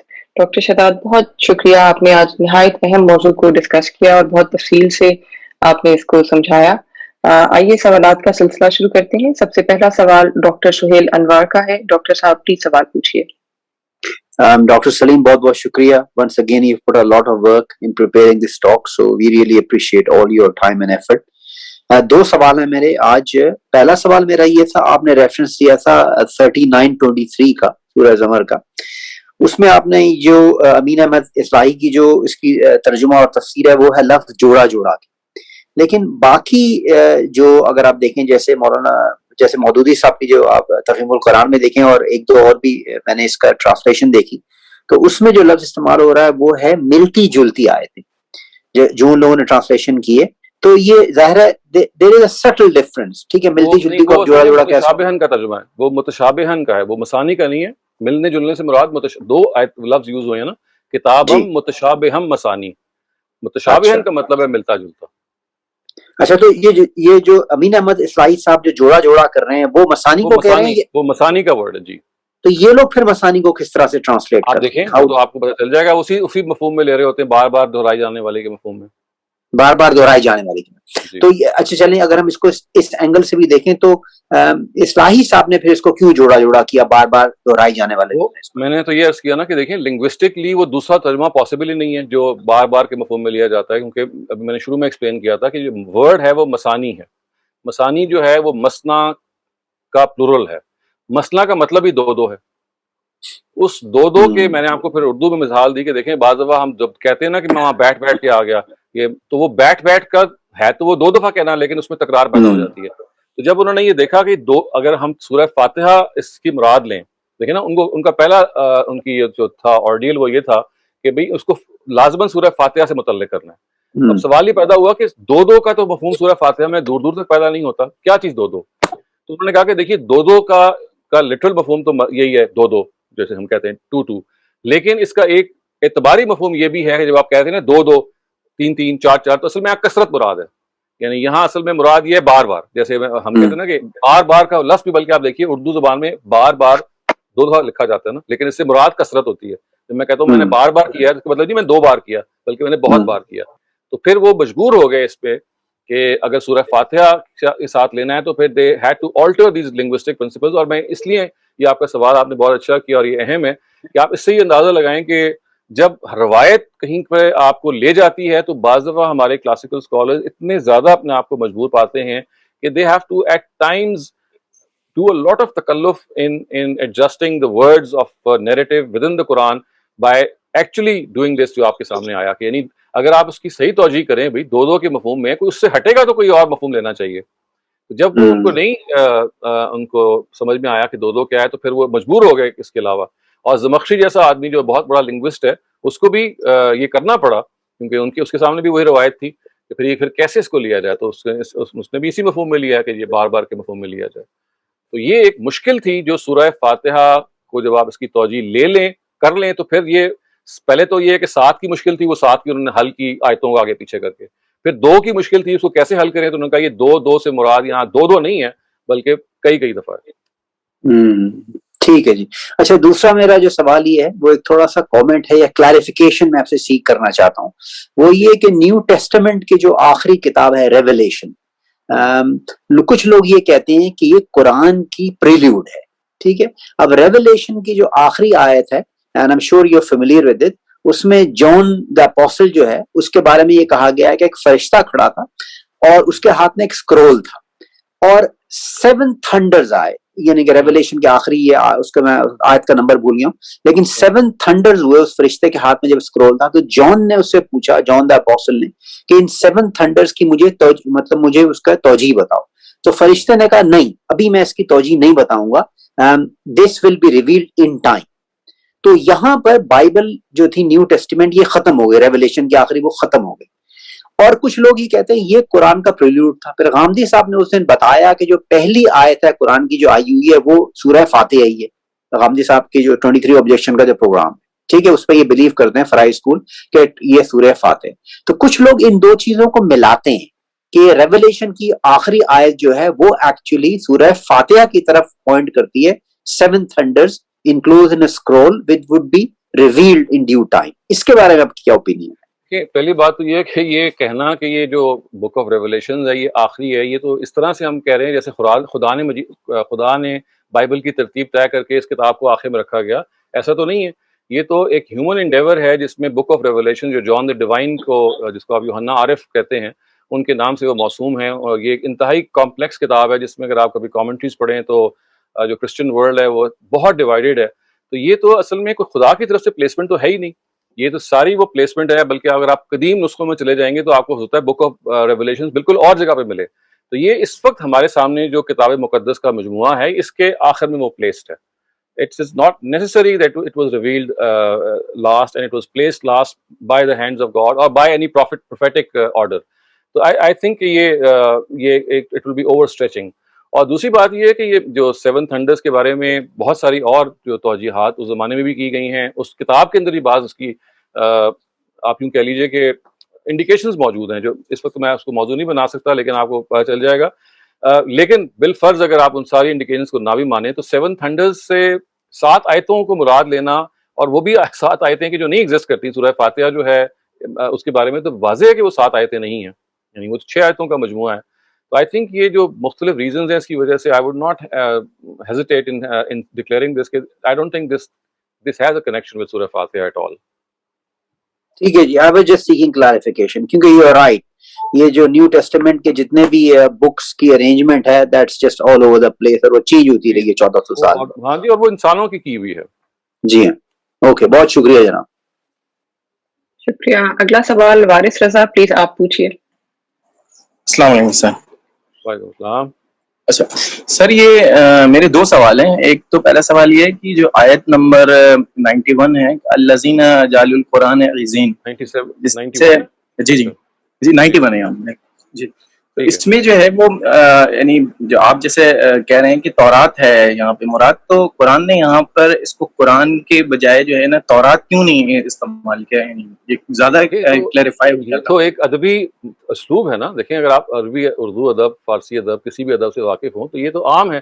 میں نے آپ کو مثال بھی دی تھی کہ میں جب یہ کہتا ہوں، مثال کے طور پہ آپ دیکھیے کہ تاریخ القرآن کے جو سبجیکٹ ہے اس میں کتاب ہے Geschichte des Quran، یہ جرمن کتاب ہے، تھیوڈور نولڈکے کی لکھی ہوئی، اس کو کہا جاتا ہے کہ it is the Bible of all books of Quranic history. Bible تو نہیں ہے وہ، لیکن جب ہم کسی کو بائبل کسی صنف کی قرار دیتے ہیں، کسی یونرا کی قرار دیتے ہیں، اس کا کیا مطلب ہوتا ہے کہ اس کی حیثیت وہی ہے جو کہ بائبل کی حیثیت مذہبی کتابوں میں ہے، وہ حیثیت اس کی اپنے اس صنف کے اندر ہے۔ تو یہ ادبی اسلوب ہوتا ہے بیان کرنے کا، اور یہ آپ ادبی اسلوب جا بجا قرآن میں دیکھیں گے۔ قرآن مجید کو آپ دیکھیے، یہ ادب کے پیرائے میں نازل ہوئی ہوئی کتاب ہے، اور اسی وجہ سے اس کو ہم اس طرح سے ترجمہ کرتے ہیں کہ جب یہ کہا گیا کہ کما انزلنا علی المقتسمین الذی جعلوا القرآن عضین، یعنی جو مقتسمین کی طرف اشارہ ہے، جنہوں نے بانٹ دیا تھا، یعنی اس سے پہلے جو گروتھ ہے جو ان کی طرف اشارہ ہے، تو ان پہ تو قرآن ظاہر نازل نہیں ہوا۔ تو یہ اصل میں ایک اعتباری اور ایک میٹافوریکل بات ہے کہ جیسے ان کا جو حیثیت ان کے قرآن کی تھی، یعنی تورات کی تھی، جس کو انہوں نے حصے بکھرے کر دیا، تو اے پیغمبر ان کا معاملہ یہی ہے، یہ ایسے اسی روش پہ قائم رہیں گے۔ آپ کو ہم نے یہ جو قرآن عطا کر دیا ہے، آپ کو اصل میں اپنے سارے کے سارے اپنی ساری کی ساری جو آپ کو کمک چاہیے انٹلیکچوئل، اس پہ آپ کو اس پہ منحصر ہونا ہے. تو یہ بیسکلی ایک میٹافور ایک ادبی استعمال ہے. اوکے سر دیکھیں دوسرا سوال میرا یہ ہے کہ جیسے آپ ابھی اس کو سمجھا رہے تھے کہ کما انزلنا علی المقتسمین، تو کیا اس سے یہ مطلب لیا جائے گا کہ جو تورات ہے وہ بھی ایسے ہی سبع مثانی میں اتری تھی، مگر کیا اس کی ہمارے پاس کوئی دلیل نہیں، ہے؟ یہ وہی تجرید کا اسلوب ہے. تجرید کا کیا مطلب ہوتا ہے کہ ایک چیز کو مجرد کر دیا جاتا ہے، یہاں پہ وہ بین ہی نہیں مراد ہوتی. کما انزلنا کا مطلب ہے کہ جیسے ہم نے اتارا، یعنی جیسے ہم نے ایک صحیفہ اتارا، یعنی قرآن کی طرح کے ساتھ چیپٹرز کی طرح یہاں مراد نہیں ہے، بلکہ کہا گیا کہ دیکھیں ہم نے تو آپ کو قرآن عظیم دیا کما انزلنا علی المقتسمین، جیسے کہ ہم نے یہ قرآن عظیم ان لوگوں کی طرف اتارا، اس طرح کا ایک قرآن اتارا. تو وہاں جو تشبیہ ہے وہ قرآن سے ہے، نہ کہ قرآن کے اجزاء سے ہے. اس کو ہم تجرید کہتے ہیں. تجرید کا مطلب یہ ہوتا ہے کہ بعض دفعہ جب تشبیہ دی جاتی ہے تو کچھ حصوں کو نکال دیا جاتا ہے اور اصل مین بات پہ فوکس کیا جاتا ہے. یہاں تشبیہ قرآن کی ہے، نہ کہ قرآن کے کمپوننٹس کی. اوکے سر ایک آخری سوال ہے سر، وہ یہ ہے کہ سبع مثانی کے حوالے سے کہ جس طرح سے مولانا امین حسن اصلاحی نے بڑی اس کو ایکسپلیسٹلی پورا بیان کیا اپنے مقدمے میں، 7 گروپ جو چیپٹرز ہیں، کیا ہمارے پاس کوئی ایسی تاریخی روایت یا کوئی شہادت موجود ہے کہ اس سے پہلے بھی ایسا کوئی کام جو ہے وہ امت میں رہا ہے؟ دیکھیں میں نے تو اس بات کو بہت مرتبہ ایکسپلین کیا ہے کہ قرآن مجید تو غور فکر کا موضوع بنا ہی نہیں ہے کہ اس پہ کوئی اتنا تفصیلی کام ہم سائٹ کر سکتے. قرآن مجید کی جب بھی توجیہ کی گئی ان کو روایتوں کی بنیاد پہ کیا گیا. تفسیر بالروایہ کا جو اسکول ہے وہ اتنا اسٹرانگ ہے کہ اس کے ہاں یہ ایک اسٹیٹڈ اور گیون پرنسپل ہے. دیکھیے نا، آپ کو میں نے ابھی بتایا کہ بخاری کی جب روایت آ گئی تو وہ اتنا اس کی بڑی حیثیت ہے کہ انہوں نے قرآن مجید کے اندر وہ آیتوں کو 6 کے 7 کرنے اور سبع مثانی میں مثانی کا ترجمہ جو ہے اس کو ایڈجسٹ کرنے کے لیے کتنا پاپڑ بیلے انہوں نے. تو ان کے ہاں قرآن کا ٹیکسٹ جو ہے وہ بہت، یعنی ان کے ہاں زیادہ سے زیادہ قرآن کا جو ٹیکسٹ ہے وہ فضائل کے لیے پڑھنے کے لیے استعمال ہوتا ہے. ان کے ہاں حدیث کے ذریعے سے سمجھنے کے لیے استعمال ہوتا ہے. یوں سمجھ لیجیے کہ ایصال ثواب کے لیے بھی استعمال ہو جاتا ہے. یہ 5ویں 6ٹھی ہجری سے ہمارے ہاں جب غزالی کی جو احیاء العلوم لکھی گئی ہے، میں اس کی بہت دفعہ تاریخ بیان کر چکا ہوں، انہوں نے ایک پیراڈائم شفٹ کیا ہے ہماری پوری امت میں، اور فضائل کی بنیاد پہ قرآن کو پڑھنا بہت عام قرار ہونا شروع ہو گیا. یعنی فضائل کی جو روایتیں اگر آپ کبھی کشاف کو نکال کے دیکھیں گے، زمخشری جیسا عقلی آدمی اس کی ہر سورہ کی تفسیر کے آخر میں یہ لکھا ہوا ہے کہ اگر آپ یہ سورہ پڑھیں گے تو یہ ہو جائے گا، یہ سورہ پڑھیں گے تو رات کو چور نہیں آئیں گے، یہ سورہ پڑھیں گے تو آپ کبھی غریب نہیں ہوں گے، وغیرہ وغیرہ. پوری کی پوری جو 114 صورتیں ہیں اس کا انہوں نے اس طرح سے ان کی فضیلتیں بیان کی ہیں. تو یہ ایک انفارچونیٹ واقعہ ہوا کہ قرآن مجید کے ٹیکسٹ پر انٹرنسکلی غور کرنا یہ ایک لمبے عرصے تک ترک کیا جاتا رہا، اور قرآن مجید کو جیسے میں نے کہا فضائل اور حفظ و تلاوت کی چیز کو بنا دیا گیا، اور اس کے بارے میں بس یہ تھا کہ اس کو پڑھ لیں گے تو اسے ثواب حاصل ہوگا. اس کو ہدایت کی کتاب بنا کے اس کے ٹیکسٹ پر غور کرنا، یہ تو چونکہ دیکھیں اس کو ویسے ہی روک دیا گیا تھا اور یہ کہا گیا تھا کہ قرآن کو آپ نے سمجھنا ہے تو حدیث سے سمجھنا ہے، روایت سے سمجھنا ہے، تو اس کا موقع ہی نہیں آیا. یہ تو اللہ تعالیٰ کی کوئی قدرت تھی جس میں 200 سال پہلے جب فرائی صاحب پیدا ہوئے انہوں نے اثر نو اس معاملے کو لیا اور انہوں نے کہا کہ بھائی ہم اصل میں قرآن مجید کے ساتھ جو قرآن خود کہتا ہے کہ اس پہ تدبر کرو، وہ کہتا ہے میں عربی مبین میں ہوں، آپ اس عربی مبین کو خارج میں تلاش کر رہے ہیں. وہ کہتا ہے کہ میرے ٹیکسٹ پہ غور کرو، آپ اس پہ ٹیکسٹ پہ غور ہی نہیں کر رہے، آپ خارج میں غور کر رہے ہیں. تو انہوں نے یہ کہا کہ دیکھیے یہ سارے کا معاملہ ٹاپسی ٹروی ہو گیا ہے، جو بات جیسی تھی اس الٹ ہو گئی ہے. تو اس وجہ سے آپ جب ماضی میں کوئی مثال تلاش کریں گے تو اس کی وجہ یہ نہیں ہے کہ لوگ وہاں نالائق تھے یا لوگوں کے اندر اتنی وہ نہیں تھی، نہیں، بلکہ لوگوں نے اپنی توجہ ہی نہیں کی قرآن کے ٹیکسٹ پہ. اگر کی ہوتی تو شاید بہت پہلے فرائی صاحب سے بہت پہلے ہی بات ڈسکور ہو چکی ہوتی. تو یہ اصل میں آپ اس کی پہلے تاریخ میں اس کی پلیسمنٹ کر لیں. پلیسمنٹ میں اصل میں یہ حادثہ ہے جو ہمارے ہاں ہوا، اور یہ آج بھی ہو رہا ہے، اس لیے کہ جو فرائی اسکالرز ہیں ان کی اپروچ تو ایک مائنورٹی میں ہے. آج بھی تفسیر بالروایہ کا اسکول ہے جو پریویل کر رہا ہے. ان کے ہاں روایت سے قرآن سمجھنا، قرآن پر براہ راست غور نہ کرنا، یہ ایک کارڈینل پرنسپل ہے، یہ ایک ایبنیشو فرسٹ کہتے ہیں نا کہ فرسٹ پرنسپل ہے ان کے ہاں. تو یہ ہے جس کو آپ کو اگر آپ سمجھ لیں گے تو یہ آپ کو جو عقدہ ہے شاید کھل جائے. اگلا سوال روحی آپ ہی پلیز آپ پوچھیے. جی السلام علیکم ڈاکٹر صاحب. وعلیکم السلام. ڈاکٹر صاحب آج کا لیسن تو بہت ہی زبردست تھا، مجھے بہت مزہ آیا. It was very exciting and informative. تو آج اس کا جو آپ نے 7 چیپٹرز کا ایکسپلین کیا ہے، تو بہت ہی زبردست تھا. اس میں جیسے ہے کہ 7 waves of revelation اس میں آتی ہیں، جس طرح میں تھوڑا بہت سمجھ پائی ہوں. تو میرا سوال یہ ہے کہ جو آپ نے فرسٹ آیت اور لاسٹ 2 آیت کے درمیان والا پارٹ بتایا کہ وہ حضور صلی اللہ علیہ وسلم کی تسلی کے لیے وہ والی آیتیں تھیں، جی ان کے بارے میں جو میں نے پڑھا ہے، جو میری استاذہ نے مجھے بتایا ہے، وہ یہ ہے کہ اس کا شان نزول یہ تھا کہ ایک دفعہ ایک غریب اور مخلوق الحال مسلمان ایک دو حضور صلی اللہ علیہ وسلم کے پاس بیٹھے قرآن پاک سمجھنے کی کوئی تعلیم حاصل کر رہے تھے. تو اسی دوران ایک قریش کا ایک بڑا گروپ، امیر لوگوں کا گروپ جو ہے وہ وہاں داخل ہوتا ہے، اور حضور صلی اللہ علیہ وسلم کی توجہ ان غریب مسلمانوں سے ہٹ کے ان کی طرف ہو جاتی ہے. تو اس موقع پر حضور صلی اللہ علیہ وسلم کو یہ ایک طرح سے، جیسے کہ انہوں نے مجھے بتایا کہ یہ تنبیہ تھی کہ ان لوگوں کی طرف مت دیکھو جن کو میں نے بہت کچھ دیا ہے، بلکہ ان لوگوں کی طرف اپنے بازو پھیلا دو جو کہ تم سے سیکھنا چاہتے ہیں، اور جو سیکھ رہے ہیں اور جو سیکھنا چاہتے ہیں. تو کیا ان میں سے کون سی چیز زیادہ آپ دیکھیں، کے میں نے خیال تو میں؟ پہلے بھی آپ کو ایکسپلین کیا کہ دیکھیے، اگر آپ نے قرآن مجید کی کوئی شان نزول سمجھنی ہے تو وہ قرآن کے ٹیکسٹ کے اندر سے نمودار ہونی چاہیے. خارج سے جتنی جی بھی شان نزول ہے ان کو قرآن کا ٹیکسٹ کو قبول کرنا چاہیے. یہ ٹیکسٹ اس کو قبول نہیں کرتا. ہاں یعنی یہاں تو صاف معلوم ہو رہا ہے کہ نبی صلی اللہ علیہ وسلم کو جو تسلی دی جا رہی ہے وہ اس پیرائے میں دی جا رہی ہے کہ جو ان کو قرآن مجید ان کے پاس حاصل ہے اس کے بارے میں ان کو بتایا جا رہا ہے کہ یہ جو لوگ ہیں جنہوں نے اپنی کتاب کے حصے بکھرے کر دیے ہیں، ان کے بارے میں آپ کو پریشان ہونے کی ضرورت نہیں ہے. یہ تو ان کا پرانا رویہ ہے. یہ آپ نے ان کو بس یہ کہنا ہے کہ انما انا نذیر المبین، میں تو آپ کو صرف وارن کرنے آیا ہوں، انہیں نے ماننا واننا نہیں ہے، کیونکہ ان کا طریقہ یہ ہاں رہا ہے. اور جب یہ کہا گیا کہ لا جی تمدن عینیک کا، تو یہ قرآن کا خاص اسلوب ہے. اس سے مراد یہ نہیں ہوتی کہ نبی صلی اللہ علیہ وسلم خدا نخواستہ اس دنیاوی چیز کی طرف متوجہ ہو گئے تھے. یہ تو اصل میں اس چیز کی جو دنیاوی حیثیت ہے اس کو بیان کرنے کے لیے کہا گیا ہے. یہ بالکل ایسے ہی اسلوب ہے کہ جب آپ کا جو کوئی بیٹا اگر فرض کیجئے کسی بری کمپنی میں پڑ جاتا ہے تو آپ جی اس کو ڈانٹنے کے بجائے آپ اس کی کمپنی کے بارے میں کہتے ہیں اچھا تو ان لوگوں کے پیچھے جا رہے ہو، ان لوگوں کے پیچھے جا رہے ہو. تو مقصد بیٹے ہاں کو کچھ کرنا نہیں ہوتا، ان کو سنانا ہوتا ہے کہ دیکھیے یہ کمپنی کتنی بری ہے. تو یہ قرآن میں جگہ جگہ اسلوب اختیار کیا گیا ہے کہ جہاں نبی صلی اللہ علیہ وسلم کو مخاطب کر کے اصل میں بتانا یہ مقصود ہے کہ جو لوگ اس میں انوالوڈ ہیں وہ کتنے پست حال ہیں. تو اس وجہ سے قرآن مجید کی جو شان نزول ہے، قرآن مجید کی جو آیتیں ہیں وہ بول رہی ہیں. یہ آپ دیکھیے یہ پورا کا پورا جو یونرا ہے شان نزول کا، یہ وجود میں کیسے آیا؟ یہ بالکل اسی جی تفسیر بالروایا کے مائنڈ سیٹ سے وجود میں آیا کہ قرآن کو کی آیتوں کو ہم خود تو نہیں سمجھ سکتے، لازماً اس کے پیچھے کوئی واقعہ ہوا ہوگا. ہر آیت کے پیچھے جب یہ آیت نازل ہوئی ہے اب ہم نے اس واقعے کو ڈسکور کرنا ہے. تو پھر کیا ہوا کہ آپ اگر شان نزول کی روایتوں کو اٹھا کے دیکھیں جو آپ کو مل جائیں گی، تو اس میں تقریباً ہر آیت کے پیچھے کہا گیا کہ بھئی اس کے پیچھے یہ ہے، اس کے پیچھے یہ ہے. حالانکہ آپ دیکھیے کہ قرآن مجید میں کبھی ایسا نہیں ہوا کہ ایک آیت نازل ہوئی ہو. ہمیشہ عام طور سے پوری کی پوری صورتیں نازل ہوئی ہیں، یا یہ ہوا ہے کہ صورتوں کے بڑے بڑے حصے نازل ہوئے ہیں.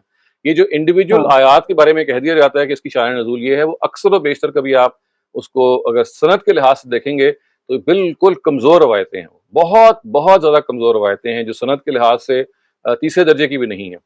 لیکن چونکہ ہمارے ہاں جیسے میں نے عرض کیا کہ قرآن مجید کی توجیہ میں اس طرح کی تیسرے درجے کی روایتوں کو قبول کرنے کا شروع سے رجحان بن گیا کہ آپ نے قرآن مجید کی جی جو کہ ظاہر کو آپ خود نہیں سمجھ سکتے. یہ آپ ایک مشکل چیز ہے، یہ اللہ تعالیٰ کا کلام ہے، یہ خارج سے سمجھ میں آئے گا. اس کے لیے پیغمبر کی ضرورت ہے حدیث کی. اچھا چلیں، یا تو ہونا کہ وہ حدیث ایسی ہو جس کو آپ اطمینان ہو کہ وہ نبی صلی اللہ علیہ وسلم کے الفاظ ہیں. ایسا اگر جی ہو تو کیا ہی بات ہے. لیکن ظاہر ہے کہ ان شان نزول کی روایتوں کو چونکہ ایک عرصے سے میں ان پہ کام کر رہا ہوں، شاذ و نادر ایسی ہے کہ جو کچھ ثابت آپ کو ملے گی.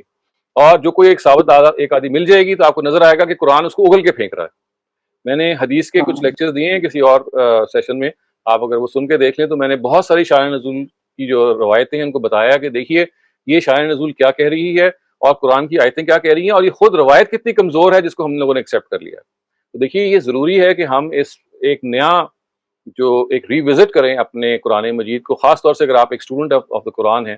ایک تو ہے نا قرآن کو آپ ویسے جی ہدایت اپنے ریمائنڈر کے لیے پڑھیں وہ اچھی بات ہے، لیکن اگر آپ نے ڈیپتھ میں جا کے پڑھنا ہے تو آپ کو قرآن یہ پکار رہا ہے کہ آپ پہلے اس کے ٹیکسٹ پہ غور کریں. وہ عربی مبین میں نازل ہوا ہے، عربی مبین کا علم حاصل کیجئے. پھر آپ کو ضرورت ہے کہ اگر آپ کو سپورٹ چاہیے تو آپ کو ایکسٹرینیس چیزیں بھی دیکھ سکتے ہیں، وہ معاون ہو سکتی ہیں. لیکن اگر آپ اس پہ منحصر ہو جائیں گے تو یہ ایسے ہی ہے کہ جیسے وہ چیزیں کہ جو اصل تھی ان کو آپ نے نظر انداز کر لیا، جو منحصر جن پہ ہونا تھا اس کو آپ نے اصل بنا لیا، تو اس سے پوری ترتیب الٹ جائے گی. اور اس وقت انفارچونیٹلی یہ ترتیب الٹی ہوئی ہے اور ہم اسی الٹی ترتیب میں چل رہے ہیں. اور اسی وجہ سے قرآن مجید کی کتنی ہی آیات جن کی ہم پریزنٹیشن جب کرتے ہیں نئی جنریشن کے سامنے یا انٹلیکچوئلس کے سامنے، تو یہ نہیں سمجھ میں آتا کہ اس کو ہم اپنے ہاں تو جسٹیفائی کر سکتے ہیں اس لیے کہ ہم اہل ایمان ہیں، ہم کہیں گے یہ بات ہوگی، لیکن اگر کوئی سوال ہو جائے تو you are not able to give a convincing answer. جی سر، یہ جو ایک ورڈ ہے اس میں آ رہا مسانی کا، تو یہ کیا 7 چیپٹرز کے کانسیپٹ کے ساتھ کسی طرح سے ریلیٹ کرتا ہے؟ دیکھیے میں نے تو ابھی ایکسپلین کیا نا کہ مسانی کا مطلب ہے دو، مسانی جمع ہے دو، مسنا کی، مسنا کا مطلب ہے دو دو، تو جو سبا ملن مسانی کا مطلب یہ ہے کہ 7 جو دو دو ہیں، 7 جو دو دو ہیں، تو اس کا انہوں نے توجہ یہ کی ہے کہ 7 چیپٹرز، اس میں ہر ایک کی سورہ دو دو ہے، جس کی ہر سورہ جوڑا جوڑا ہے. تو یہ جو جڑواں صورت ہے یہ مسانی کا لفظ اس طرف اشارہ کر رہا ہے، یعنی جو پیئرڈ سورہ کا فنامنا ہے کہ صورتیں دے اکر ان پیئرز، تو اللہ تعالیٰ یہ کہہ رہے ہیں کہ میں نے آپ کو ایک ایسا قرآن دیا ہے جس کے 7 چیپٹرز ہیں اور ہر چیپٹر میں صورتیں جو ہیں وہ جڑواں ہیں، وہ پیئرز ہیں. تو یہ دو دو کا جو لفظ ہے اس پیئرڈ فنامنا کی طرف اشارہ کر رہا ہے. تو سر جو آپ نے ابھی وہ کلرز میں ہمیں وہ دکھایا ہے کہ 7 چیپٹر، اس میں تو کسی میں 4 آ رہی ہیں، کسی میں 7، اس کی تفصیل میں نے ظاہر ہے اس وقت نہیں کی کیونکہ میرا اصل موضوع وہ نہیں تھا، صرف اشارہ کرنا تھا. میں اس پہ تفصیلی طور پہ اور کسی وقت دیکھ چکا ہوں تفصیل سے لیکچرز، آپ وہ سن سکتی ہیں. وہاں مقصد تھا چیپٹرز کو آؤٹ لائن کرنا، لیکن یہ بات کہ جو پیئرز کہاں کہاں بنے ہوئے میں نے وہاں پہ انڈیکیٹ نہیں کیے. وہ 4 یا 5 جگہ پہ ایکسیپشنز ہیں کہ جہاں پہ پیئرز نہیں ہیں، وہاں پہ وہ صورتیں خود بتا رہی ہیں کہ they are not meant as pairs but they are addendas یا ایڈنڈم آپ کہہ لیے، دے آر سپلیمنٹری سورہز ایڈنگ ٹو دا پریویس سورہ. تو they are 4 or 5 exceptions in the whole. جیسے سورہ فاتحہ کا ایکسیپشن ہے، سورہ فاتحہ قرآن کا پورا دیباچہ ہے، وہ سنگولر ہے، اس کا کوئی جڑواں نہیں ہے. تو اس طرح کی کچھ ایکسیپشنز پورے قرآن میں موجود ہیں، لیکن بائی اینڈ لارج وہ پورے کا پورا قرآن جو ہے وہ جڑواں ہے. اس کی تفصیل آپ دیکھ سکتے ہیں، وہ جو آپ کو رنگین جو سلائیڈ نظر آئی ہے اس میں ہم جڑواں جو صورتوں کو نہیں انڈیکیٹ کیا گیا. ٹھیک، تو سر یہ تو بڑی مشکل ہو جائے گی ایک عام قرآن پاک پڑھنے والے عام آدمی کے لیے ہے نہیں. دیکھیں میں نے عرض کیا نا کہ عام آدمی کو اس پروسیس میں ڈالنے کی ضرورت نہیں ہے. وہ تو قرآن ایک سادہ پڑھ رہا ہے، اس کو تو نہ چیپٹر کا پتہ ہے نہ ضرورت ہے پتہ ہونے کی. وہ سورہ کا ایک سادہ ترجمہ پڑھ رہا ہے، اپنی ہدایت کے لیے پڑھ رہا ہے، اور وہ 14 صدیوں سے پڑھا جا رہا ہے، اس ہدایت میں کوئی کمی نہیں آ رہی. یہ تو آپ جب ڈیپتھ میں آپ جاتے ہیں، کسی چیز کی فنیس کو دیکھتے ہیں، کسی چیز کی اور حکمت تلاش کرتے ہیں، تو قرآن مجید اپنی اس حکمت کو پھر اہل علم کے لیے اس طرح سے منواتا ہے. تو یہ اہل علم کی چیز ہے، یہ this is not meant for the common man. تو جیسے سر میں اب پڑھ رہی ہوں جس طرح، تو میرے تو وہ مارکس کاٹ لیں گے اگر میں آپ کا پوائنٹ وہاں لکھ لوں گی تو. نہیں، آپ وہاں ہرگز نہ لکھیں. دیکھیے آپ وہاں کا جو کہیں اگر آپ ٹیسٹ دے رہی ہیں، کہیں آپ پڑھ رہی ہیں، تو جو وہااں کی آپ کو علم ہے وہ بھی علم ہے. آپ کو اسکل پیدا کرنی ہے، کچھ اسکلز ان کی بھی ہیں، وہ بھی ضروری ہیں. تو جو علم وہ آپ کو دے رہے ہیں اس کو آپ حاصل کیجئے، وہ اس میں آپ وہی ان کو جواب دیجئے جو انہوں نے آپ کو بتائے ہیں، کیونکہ وہ بیسکلی ایک ایکسپرٹ ہونا ہے کسی چیز میں. اس کا یہ مطلب نہیں ہوتا کہ آپ ادھر کی بات ادھر کریں، دونوں باتوں کو الگ الگ سمجھیں. ایک ہے جب آپ اسکل حاصل کر رہے ہوتے ہیں تو اس میں آپ نے کیسے ایکسپرٹ ہونا ہے، اور ایک یہ ہے کہ آپ نے خود سچائی کو جاننا ہے. وہاں کسی ایگزام کو دینے کی ضرورت آپ کو نہیں ہوتی، وہاں آپ اللہ کو ایگزام دے رہے ہوتے ہیں. تو اپنے لیے آپ نے اڈاپٹ کس کو کرنا ہے، that is a different scenario. اور ایک یہ ہے کہ آپ نے کوئی علم سیکھنا ہے، تو اس علم کو تو آپ نے جو اس علم کے ایکسپرٹس ہیں ان سے سیکھنا ہے، چاہے آپ اس سے اختلافی کیوں نہ ہو. آپ نے وہی جواب دینا ہے جو اس علم کے ایکسپرٹس جواب دیتے ہیں. وہاں پہ آپ ایکسپرٹ بن رہے ہیں، سچ کی تلاش نہیں کر رہے. سچ کی تلاش اس کے علاوہ کرنی چاہیے. جی سر، تھینک یو سو مچ، جزاک اللہ. بہت شکریہ. آگے بڑھتے ہیں. اگلا سوال مسعود خان کا ہے، پلیز اپنا سوال کیجیے. السلام علیکم ڈاکٹر شہزاد، ماشاء اللہ بہت اچھا ایکسپلین کیا آپ نے نظم قرآن کو. لیکن آپ کے اس سے میں یہ سمجھا کہ نظم قرآن جو ہے یہ ڈسکوری جو ہے امین احسن اصلاحی کی ہے، جبکہ میں یہ سمجھ رہا تھا کہ یہ ڈسکوری جو ہے حمید الدین فراہی نے کی تھی اور اس کو ڈیولپ امین احسن اصلاحی نے کیا. تو اس کو ذرا کلیریفائی کر دیں. دیکھیں جو قرآن کا جو اسٹرکچر اور نظم اس کے دو حصے ہیں. ایک ہے اس کا اسٹرکچرل کوہیرنس، جسے کہتے ہیں نا کہ قرآن کا سیکوینس اور اسٹرکچر کیا ہے، یہ تو واقعی امین حسن اصلاحی صاحب نے ڈیولپ کیا ہے. اور ایک یہ ہے کہ قرآن کی جو انڈیویجول صورتوں کے اندر کیا سیکوینس ہے، کیسے بات آگے بڑھتی ہے، کس طرح سے بعض دفعہ ایک کنڈیشنل اسٹیٹمنٹ آ جاتی ہے، کس طرح بعض دفعہ سوالات کی اسٹیٹمنٹ آ جاتی ہے، کس طرح سے بعض دفعہ تعلیل کی اسٹیٹمنٹس آ جاتی ہیں. یہ کہ قرآن کے اندر کلام کا پروگریس کیسے ہوتا ہے، اور اس میں کوئی ہیپ ہیزڈ ارینجمنٹ نہیں ہے بلکہ آیتوں کے اندر ایک خاص ربط ہے. تو جو انٹرنل اسٹرکچر ہے اس کے اصل جو موجد ہیں اور ڈسکورر ہیں وہ استاد امیر الدین فراہی ہی ہیں. اور انہوں نے اپنے زمانے میں جب قرآن کے اسٹرکچر پہ، جو ایکسٹرنل اسٹرکچر پہ غور کیا، تو انہوں نے قرآن کے 9 چیپٹرز بنائے، اور وہ آج بھی ان کی تفسیر میں ان کی تفصیل موجود ہے. آربیٹری طور پہ انہوں نے، جیسے اصلاحی صاحب نے تو 7 چیپٹرز میں بنا کے اس کو بہت سائنٹیفک کر کے بتا دیا کہ خود قرآن ہی سے ہی منسوس چیز ہے. استاد امیر الدین فرائی جو پائنیئر تھے، انہوں نے جب اسٹرکچر لیول پہ قرآن کو پڑھا تو ان کو یہ محسوس ہوا کہ یہ 9 چیپٹرز ہیں. لیکن ظاہر ہے انسان ہوتا ہے، اس میں ارتقا ہو جاتا ہے، لیکن ان کی جو اصل کنٹریبیوشن ہے وہ اسٹرکچرل لیول کے بجائے تھیمیٹک لیول کو ہم کہتے ہیں. قرآن کی 2 طرح کی کو آپ کہہ لیجیے اس کا نظم ہے. ایک کو ہم کہتے ہیں structural coherence which means the overall arrangement، اس میں یہ اصلاحی صاحب کا یہ ایکسٹراڈنری کنٹریبیوشن ہے. دوسری ہم کہتے ہیں تھیمیٹک کوہیرنس، جو کہ انٹرنل آیتوں کی پروسیشن ہے. وہ ہے جو اصل میں استاد امیر الدین فرائی کا سیرا ہے، جس میں انہوں نے بتایا ہے کہ دیکھیے کلام کے اندر نظم ہوتا ہے، مناسبت ہوتی ہے، وحدانیت ہوتی ہے، انہوں نے تناسب ہوتا ہے، یہ ورڈز انہوں نے استعمال کیے. پھر انہوں نے صورتوں کی تشریح کی، 14 صورتوں کی، اور اس میں ان پرنسپلس کو اپلائی بھی کر کے بتایا. تو آپ یوں سمجھ لیے کہ تھیمیٹک کوہیرنس جو ہے وہ اصلاحی صاحب کے حصے میں آئی ہے، اور اسٹرکچرل کوہیرنس سوری، لیکن جو اصل کوہیرنس ہے، جو تھیمیٹک کوہیرنس ہے، that is something which Farahi صاحب for the first time put forth the way he has, یعنی مخصوص انداز میں اپنے. لیکن ہم کہہ سکتے ہیں کہ نظم قرآن کی ڈسکوری جو ہے وہ پھر انہی کی ہے، امیر الدین فرائی کی ہے، ایسے ہی ہے. جی تو اس میں جو آپ نے بتایا سبم من المثانی، اس میں تو جوڑے کا تو ذکر آ گیا اس میں، لیکن چیپٹرز کہاں سے آپ نے لیے؟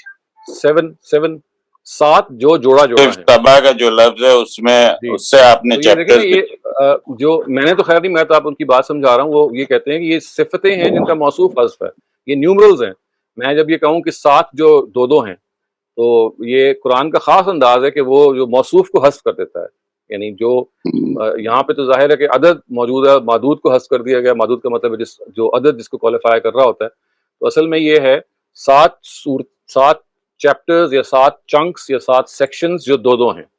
تو قرآن مجید نے اس کو نام نہیں دیا، بس یہ اس کا خود عربی زبان کا ایک انداز ہے کہ وہ معدود کو یا موصوف کو حذف کر کے جو صفت ہوتا ہے وہ اس کے قائم مقام ہو کے آ جاتی ہے، یا عدد اس کے قائم مقام ہو کے آ جاتا ہے. شکریہ، جزاک اللہ. بہت شکریہ. اگلا سوال عبدالحفیظ، آپ پلیز پوچھیے. السلام علیکم ڈاکٹر صاحب. وعلیکم السلام سر، بہت شکریہ، آپ کی وجہ سے ہماری ایجوکیشن رمضان میں جاری ہے، حالانکہ بہت ساری کلاسز نہیں ہو رہی. تو میرا کوشچن کچھ میرے ذہن میں آیا ہے کہ ٹائم لائن کے حساب سے، کہ جیسے فراہی اسکول کے اسکالرس نے اس کو غور کیا جب یہ قرآن کی یہ صورت موجود ہے اس طرح سے کہ پہلی صورت کون سی ہے، آخری سال میں یہ آئی اس طرح سے، بلکہ جبکہ یہ صورت جو ہے یہ مکی ہے جس کی ہم ڈسکشن کر رہے ہیں. تو ایک موقع پر جب یہ صورت آئی تو اس وقت تو پورا قرآن موجود بھی نہیں تھا اور اس کی یہ ترتیب بھی نہیں تھی. تو اس کو ہم کس طرح سے ایکسپلین کریں گے کہ یہ اس وقت کے لوگ جو تھے وہ اس کو کس طرح سے سمجھ رہے تھے؟ اور دوسرا اس کا یہ کہ یہ جو اس میں اب اگر صحیح پیئرز بھی موجود نہیں ہیں تو یہ ہمارا انالیسس یہ اس طرح سے یہ مکمل ہے، یہ ٹھیک ہے یا نہیں ہے؟ دیکھیں، یہ تو قرآن کا خاص انداز ہے کہ وہ مستقبل کی بات کو ماضی کے اسلوب میں کر دیتا ہے، اور ایک ایسے کہ جیسے وہ ہو گئی ہے. تو اگرچہ کہ ظاہر ہے کہ جب سورہ ہجر نازل ہوئی تو اس وقت تو ظاہر ہے پورا قرآن نازل نہیں ہوا تھا، یہ مکی سورہ ہے.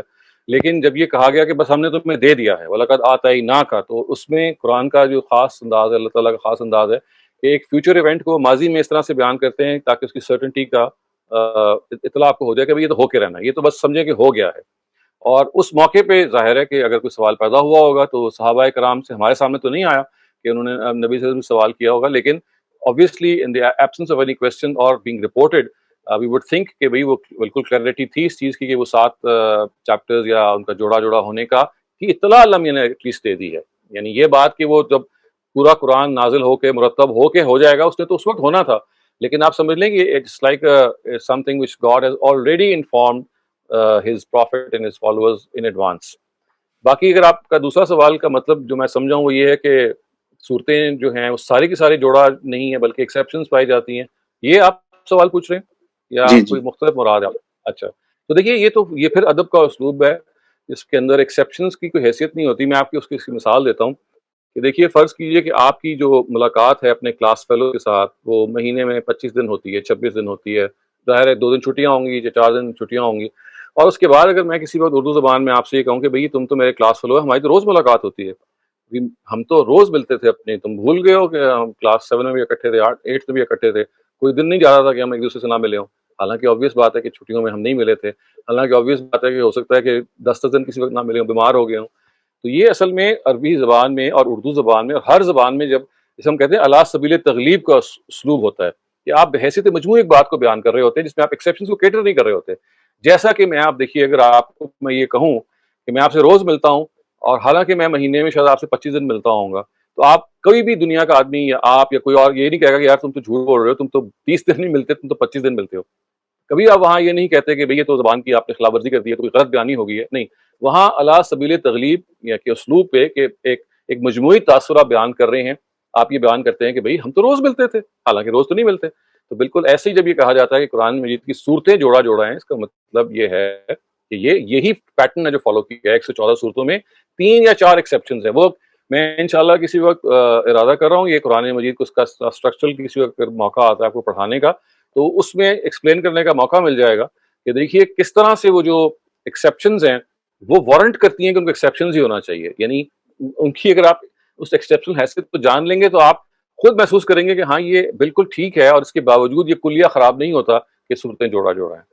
تو میں اس لیے آپ کو یہ تھوڑا سا اعتراض نصیح کرنی پڑی کہ یہ زبان کے اسلوب پہ کہا گیا, اور زبان میں اس طرح کی جو ایکسیپشنز ہیں یہ آئے دن ہم روز کرتے ہیں اور ان کو ہم بالکل ٹھیک سمجھتے ہیں. سر دوسری اس میں ٹائم لائن کے حساب سے جب یہ صورت آئی تو اس وقت سورہ فاتحہ تو آ چکی, تو یہ ان کو اس وقت سمجھنا زیادہ ایزی ہو گیا اسی وقت. باقی یہ کہ ان کے ذہن میں جو لوگ ہیں وہاں پہ صحابی ہیں تو باقی تو یہ آئے ہی نہیں ہوگا کہ یہ کس طرح سے بیان ہو رہا ہے, تو وہ تو زیادہ نیچرل لگتا ہے کہ سورہ فاتحہ موجود ہے. سوال نہیں سمجھ سکا. سورہ فاتحہ اس وقت موجود تھی کہ جب یہ صورت آئی ہے, تو وہ زیادہ نیچرل سمجھ میں آنے والی بات ہے کہ اس کی طرف ریفرنس ہے, حالانکہ پورا قرآن مرتب نہیں ہوا ابھی. ہم تو اس میں کوئی نیچرل ان نیچرل کی بات نہیں کر رہے, اس پہ کچھ سوال اٹھتے ہیں, اس کا جواب ملنا چاہیے. اگر سورہ فاتحہ مراد ہے تو پھر اس کے ساتھ آیتیں کیوں نہیں ہیں؟ اگر سورہ فاتحہ مراد ہے تو مسانی کا لفظ جو ہے وہ کیسے ریلیٹ ہوتا ہے؟ یہ کچھ کوسچنز ہیں جو اٹھائے گئے ہیں جس کی وجہ سے یہ سوال پیدا ہوتا ہے کہ یہ سورہ فاتحہ کا یہاں یہ اس آیت میں کیسے مراد ہو سکتا ہے. یعنی آیتیں جب کی ساتھ نہ ہوں, اور آپ ترجمہ دیکھیے نا, ابھی آپ کو میں نے مفتی شفیع صاحب, آپ کوئی اردو ترجمہ اٹھا کے دیکھ لیں, اس میں یہ 7 آیتوں کا آپ کو ملے گا. تو یہ سوال ہی پیدا ہوتا ہے نا کہ پہلے وہ آیتوں تو ساتھ ہونی چاہیے نا, تو وہ تو تکلفاً بنائی گئی ہیں. پھر مسانی کا وہ مفہوم ہی نہیں ہے جو کہ اس میں لیا گیا ہے. جب وہ لفظ اپنی لٹرل مفہوم میں ایک توجیہ رکھتا ہے تو آپ اس کے میٹافوریکل مفہوم میں جانے کی کوئی ضرورت نہیں ہے. کہ تب ضرورت پیش آتی ہے جب آپ کو کوئی وجہ ہو, کوئی ادبی پہلو ہو اس کا, تو ان سوالوں کے پھر جواب ملنے چاہیے. تو ذہن تو کہیں بھی جا سکتا ہے. اصل سوال یہ کہ جو اعتراض ہے آپ کے ذہن میں اگر اس کا کوئی تسلی بخش جواب ہے تو بسم اللہ, آپ سورہ فاتحہ کو مانتے رہیں. اس سے نہیں, اگر کوئی اس کے لیے کوئی جواب لایا جائے اس کو بھی پھر ایسا اسٹرانگ ہونا چاہیے کہ اس میں کچھ ایکسیپشنز بس میرے ذہن میں ہی آ رہی ہیں, یہ صرف سیکھنے کے لیے آپ سے سوال کرتے ہیں, کوئی اعتراضات وہ نہیں ہیں. تو نہیں میں بھی آپ کی بات سمجھ گیا. جی وہ اتنے اسٹرانگ ہونا چاہیے کہ ہاں آپ کو دیکھتے ہی سمجھ میں آ جائے کہ یہ چیز ہے. دوسرا اس میں کوشچن یہ کہ اس کا پریکٹیکل یوٹیلائزیشن کیا ہے. ٹھیک ہے, مجھے پتہ چل گیا کہ 7 اس طرح سے حصے ہیں, تو اب میں اس کو کس طرح سے استعمال کروں, کیا میرے ذہن میں ہونا چاہیے اب اس کے لیے؟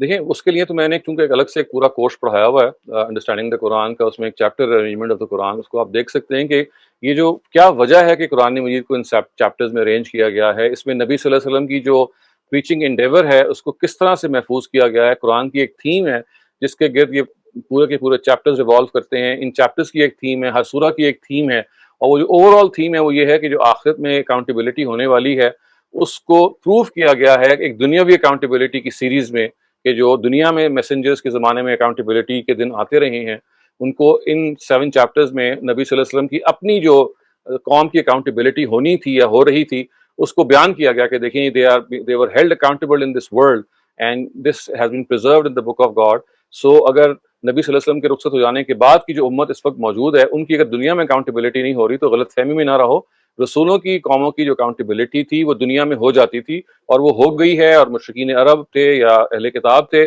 یہ اور بات ہے کہ وہ مسلمان ہو گئے تھے, ورنہ یہ ان کے ساتھ ان کا حشر ہونے والا تھا. اس سے پہلے ہی مثالیں دیں کہ دیکھیے جو پریویس میسنجرز تھے انہوں نے یہ اور یہ کیا تو ان کو بھی دنیا میں تباہ کر دیا گیا. لہٰذا اب دور نبوت کے بعد جو نبی صلی اللہ علیہ وسلم کے رخصت ہو جانے کے بعد کا دور قیامت تک ایکسٹینڈ کرے گا. یہاں اگر لوگوں کی اکاؤنٹیبلٹی نہیں ہو رہی تو اس کسی غلط فہمی میں نہ رہنا کہ یہ نہیں ہونی. اس کے لیے اللہ تعالیٰ نے ایک الگ دن مقرر کیا ہوا ہے آخرت کا. اس سے پہلے جن قوموں کی ہونی تھی ان کا اسی دنیا میں مقرر کیا گیا ہے. تو جو قرآن کا اصل موضوع ہے ہیئر آفٹر کی اکاؤنٹیبلٹی, یہ ایک اگر آپ یہ جان لیں تو آپ کو اندازہ ہوگا کہ اس اکاؤنٹیبلٹی کو پہنچانے میں, دل میں راسخ کرنے کے لیے پھر قرآن مجید نے یہ حسن ترتیب اختیار کی کہ اسی اکاؤنٹیبلٹی کے جو مختلف فیزز نبی صلی اللہ علیہ وسلم کی زندگی میں آئے ہیں اپنی قوم کے ساتھ ان کو پھر ہمیشہ کے لیے پرزرو کر دیا گیا. تو یہ تو اس کی ظاہر حکمت ہے. میں نے آپ کو بہت مختصر یہاں بیان کیا چونکہ میں کسی اور موقع پہ اس کی تفصیل کر چکا ہوں, آپ وہاں اس کو دیکھ سکتے ہیں. ٹھیک ہے سر, بہت شکریہ, تھینک یو. شکریہ. عدیلہ پلیز آپ اپنا سوال کیجیے. وعلیکم سر, تھینک یو سر. سر میں بس 2-3 چھوٹے سے سوال ہیں. میں ایک تو یہ پوچھنا چاہ رہی تھی کہ پھر آیت 88 اور 89 جو ہیں وہ ہم جملہ معترضہ کے طور پہ ہی لیں جیسے آپ نے کہا بھی؟ یہ کوئی کلاسیکل جملہ معترضہ تو نہیں ہے, لیکن اصل میں یہ آپ for all practical purposes as a student آپ یہ سمجھ سکتی ہیں. یہ اصل میں پچھلی بات کا امتداد ہم اس کو کہتے ہیں, یعنی پچھلی بات کی ایک فردر ایکسپلینیشن ہے جس میں نبی صلی اللہ علیہ وسلم کو جب یہ کہا گیا کہ آپ کو ہم نے یہ دے دیے ہیں تو اس کی توجیہ اب کی جا رہی ہے کہ کیوں دیے ہیں, یعنی تاکہ آپ کو کوئی پریشانی نہ ہو. آپ کے پاس ایک بہت بڑی دولت ہے, آپ جن لوگوں کو ڈرا رہے ہیں ان کے بارے میں یہ نہ سمجھیں کہ آپ کے اندر کوئی کمی ہے, آپ تو بس پہنچا دینے والے ہیں, خبردار کرنے والے ہیں. یہ پچھلی بات کی ایک ایکسٹینشن ہے, امتداد ہے. کما انزلنا علی المقتسمین ہے جس سے پھر بات کو دوبارہ لیا کہ ہم نے آپ کو قرآن مجید دیا جس کے ساتھ مثانی ہے جیسے کہ ہم نے اس سے پہلے بھی کلام نازل کیا تھا ان لوگوں پہ جنہوں نے حصے بکھرے کر دیا. یہ اس طرح ہے. تو سر مطلب بات کما انزلنا سے جڑ جاتی ہے, لیکن آپ کہہ رہے ہیں اس کو اگر ہم تفسیر میں دیکھیں گے تو اس کو ایز اے جملہ معترضہ ایکسپلین نہیں کیا جائے گا کہ یہ جملہ معترضہ, جی کیونکہ ادھر بیچ میں یہ جو آیا ہے فقل انی آنا تو وہ پھر التفات ہو گیا ایک دم سے, تو اس لیے جملہ معترضہ وہ اسی کا حصہ ہے, یعنی آپ اسی تفصیل کا حصہ ہے کہ آپ نے ان کو یہ کہنا ہے کہ بھائی جو آپ کا بات کو نہیں مان رہے, میں تو بس مجھے کوئی آپ سے منوانا نہیں ہے, میں تو آپ کو صرف خبردار کرنے کے لیے آیا ہوں, میرا کام منوانا نہیں ہے. یہ اسی بات کو آگے پہنچایا. ٹھیک ہے سر, میں سمجھ گئی. مطلب آپ اس کو کلاسیکلی جملہ معترضہ نہیں لے سکتے. اور اس کی آپ نے اگر تفصیل پڑھنی ہو تو تدبر قرآن میں جہاں استاد امین احسن اصلاحی نے اس کو ایکسپلین کیا ہے وہاں انہوں نے اس بات کو بھی بیان کیا ہے کہ کیسے یہ آیت جو ہے وہ کنیکٹڈ ہے پیچھے, تو اس کو بھی آپ دیکھ سکتے ہیں. ٹھیک ہے سر. اور جو میں نے تھوڑا سا شروع کا مس کیا تھا حصہ, اس لیے میں یہ کنفرم کر رہی ہوں کہ جو مولانا حمید الدین فراہی صاحب ہیں انہوں نے جو حنفی نظریہ ہے وہ اس کو سپورٹ کرتے ہیں اس میں, کیونکہ انہوں نے تو نہیں 7 چیپٹرز بنائے, اور میں جسٹ یہی ہوتا ہے کہ ان کا تو اوڑھنا بچونا قرآن تھا, تو اس آیت پہ انہوں نے نہیں حنفی سپورٹ کرنا تو ان کا ایشو نہیں ہے نا, وہ تو ان کا ایشو ہے جنہوں نے 7 آیتوں کو پورا کرنا تھا, جنہوں نے 7 مثانی کو 7 بنانا تھا. تو اس وجہ سے ان کے ہاں تو دیکھیے اس آیت کا وہ مطلب چونکہ انہوں نے نہیں لیا تو یہ آیت ان کے ہاں اس توجہ سے گزرتی نہیں ہے. انہوں نے تو قرآن مجید کو جب غور کیا تو انہوں نے کہا اس کے 9 حصے بنتے ہیں, اور انہوں نے اپنی تفسیر کے دیباچے میں ان کی تقسیم کر کے بتائی بھی ہے. اس میں سے بعض چیپٹرز وہی بن جاتے ہیں جو کہ بعد میں اصلاحی صاحب نے کیے, لیکن بعض جیسے آپ کا کہ میں مثال دوں ان کا جو 9th چیپٹر ہے جو فرائی صاحب نے بنایا وہ سورہ فلق اور سورہ ناس پر بیسڈ ہے, یعنی 2 سورتوں پہ انہوں نے ایک چیپٹر بنا دیا اور اس کو کہا کہ قرآن کا تتمہ ہے, قرآن کی کا کنکلوژن ہے, تو اٹس اے سیپریٹ چیپٹر. جبکہ استاذ جو ہمارے بعد کے دونوں ان کے متاخرین میں سے ہیں, ان کے بعد جو آئے ہیں انہوں نے سورہ فلق اور سورہ ناس کو 7ویں چیپٹر کا حصہ لیا ہے, جبکہ فرائی صاحب نے اس کو ایک الگ چیپٹر بنا دیا. تو یہ اس طرح کی چیزیں ہیں جو انہوں نے یعنی اس آیت سے ہٹ کے غور کیا ہے, اور اس آیت کو ریلیٹ نہیں کیا انہوں نے. لیکن پھر اس آیت کی کیا ایکسپلینیشن کچھ ان کے پاس نہیں ہے پھر؟ میں ابھی اس وقت میرے سامنے نہیں ہے، بلکہ میرا ذہن میں تھا کہ میں دیکھوں گا. ان کے کچھ عربی تفسیر کے نوٹس ہیں جو چھپے ہوئے ہیں، میں آپ کو وہ دیکھ کے بتا سکتا ہوں کہ ان کی کیا توجہ ہے، لیکن مجھے یہ پتا ہے کہ ظاہر ہے کہ ان کی مختلف توجہ ہے. ٹھیک ہے سر. اور سر بس میں یہ پوچھی تھی، آپ نے وہ حدیث جس پہ وہ لوگ یہ بیس کرتے ہیں شافی جس پہ، تو وہ حدیث بھی کیا آپ نے شیئر کی تھی شروع میں؟ بس میں یہ جی پوچھ جی، رہی وہ تھی. اس کا ٹیکسٹ موجود ہے، میں نے آپ کو دی تھی اور میں نے بتایا تو حدیث بالکل ٹھیک ہے. وہ حدیث صرف اتنا ہی بتا رہی ہے کہ سورہ فاتحہ کی حیثیت قرآن مجید کی ہے، نہ کہ سورہ فاتحہ کی آیتوں کو آپ سبب المثانی قرار دیں. وہ یہ ٹھیک بتا رہی ہے کہ سورہ فاتحہ اصل میں قرآن ہی ہے. ٹھیک ہے سر، ٹھیک ہے، تھینک یو سر، بہت شکریہ. اگلا سوال نصرت خواجہ آپ کا ہے، پلیز پوچھیے. جی السلام علیکم ڈاکٹر صاحب. بہت اچھا لیکچر تھا آپ کا، کافی نئی انفارمیشن ملی. میں کنفیوز ہوں کہ جو قرآن میں منزل ہے وہ آپ اس کو ٹرانسلیٹ کر رہے ہیں چیپٹر؟ نہیں، وہ بالکل الگ چیز ہے. جو منزل ہے نا اس کا تعلق تو حفظ قرآن سے ہے. اس میں اصل میں اس کی تفصیل یہ ہے کہ قراء حضرات نے پہلے تو 30 سپارے بنائے جو نبی صلی اللہ علیہ وسلم کی طرف سے نہیں تھے. بہت بعد میں آ کے ایک مہینے میں قرآن کو روزانہ اگر آپ نے تقسیم کر کے برابر برابر پڑھنا ہو تو انہوں نے پہلے تو قرآن کو 30 حصوں میں تقسیم کیا، جس کو آپ سپارہ کہتے ہیں. تو اس سے قرآن میں بہت زیادہ خلل بھی واقع ہوا، چونکہ جب سپارہ جہاں ڈویژن بنتی ہے، بعض دفعہ جملہ آدھا اس سپارے میں ہوتا ہے اور آدھا دوسرے سپارے میں ہوتا ہے، تو وہ کوئی سینس نہیں ہے اس کی. وہ صرف حفظ کے لیے کہ آپ نے 30 ڈیز میں 30 ایکول پارٹس میں قرآن کو آپ نے یاد کرنا ہو. منزل جو ہے وہ ایک ہفتے میں پڑھنے کے لیے ہے. تو اس میں انہوں نے قرآن کو 7 ایکول حصوں میں تقسیم کیا ہے، تاکہ اگر آپ نے ایک ہفتے میں قرآن ختم کرنا ہو زبانی یا ویسے دیکھ کے، تو آپ کو یہ 7 حصے بن جائیں. تو اس کا ان چیپٹر سے کوئی تعلق نہیں ہے، وہ اصل میں ایک ہفتے میں ختم کرنے کی کوانٹٹی ہے. اچھا، تو یہ الگ الگ چیزیں ہیں، دو الگ الگ چیزیں بالکل. یہ تو مانوی ہے نا، یہ تو میننگ سے متعلق ہے، وہ صرف یاد کرنے سے متعلق ہے. جیسے میں نے آپ بتایا نا، سپارہ جو ہے وہ بیسیکلی سی پارا ہے، 30 پاراز سی کہتے ہیں فارسی میں 30 کو. اور یہ آپ نے وہ بات کہہ دی جو میں کہنا چاہ رہا تھا کہ اگر آپ سپاروں کو دیکھیں تو بعض دفعہ آیت بھی ڈیوائڈ ہو گئی ہے بٹوین سپاراز. تو یہ کوئی اس کی یاد کرنے کے لیے لاجیکل، مطلب ہم لوگ وہی پڑھتے ہیں قرآن خوانی وغیرہ میں، ہم لوگ ایک سپارہ پڑھتے ہیں جس میں سڈنلی سپارہ جو ہے وہ آیت کے بیچ میں ہی ختم ہو جاتا ہے. تو یہ کیا اس کی لاجک سمجھ نہیں آتی. لاجک یہی ہے نا کہ 30 دن میں قرآن ختم کرنا ہے. 30 دن میں قرآن مجید کو اگر آپ نے ختم کرنا ہو تو انہوں نے 30 حصوں میں تقسیم کر دیا. ایک مہینہ ہے نا، دیکھیے مثلا تراویح میں پڑھنا ہے آپ نے ایک مہینے میں، مثلا آپ جو قراء حضرات ہیں ان کو یہ تھا کہ بھئی ہم نے ایک مہینے میں قرآن ختم کرنا ہے. کچھ لوگوں کو یہ تھا نہیں ہم نے 7 دن میں ختم کرنا ہے. اور اس کے علاوہ بھی تقسیمیں ہیں. بعض لوگوں نے سوچا ہوگا کہ 3 دن میں ہم نے ختم کرنا ہے. تو یہ تو اصل میں آپ نے اپنی سہولت کے لیے قرآن کے لفظ باقاعدہ گن کے ان 30 equal parts اور ان 7 equal parts ان کو ڈیوائڈ کر دیا for the purpose of memorizing and reproducing it. That's all. It has nothing to do with the meaning of the Quran. جی، لیکن اس سے یہی ہے جیسے آپ بیچ میں اپنی تقریر ختم کریں گے اور وہ ایسے ہی ہے نا.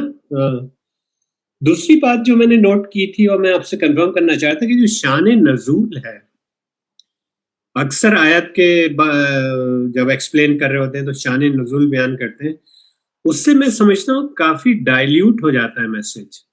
فار ایگزامپل ایک آیت ہے، ایک جیسے وہ آیت ہے سورہ حدید کی کہ بخل اور بخل نہیں کرو، اور الذین یأمرون الناس بالبخل. جی ہاں، بالبخل.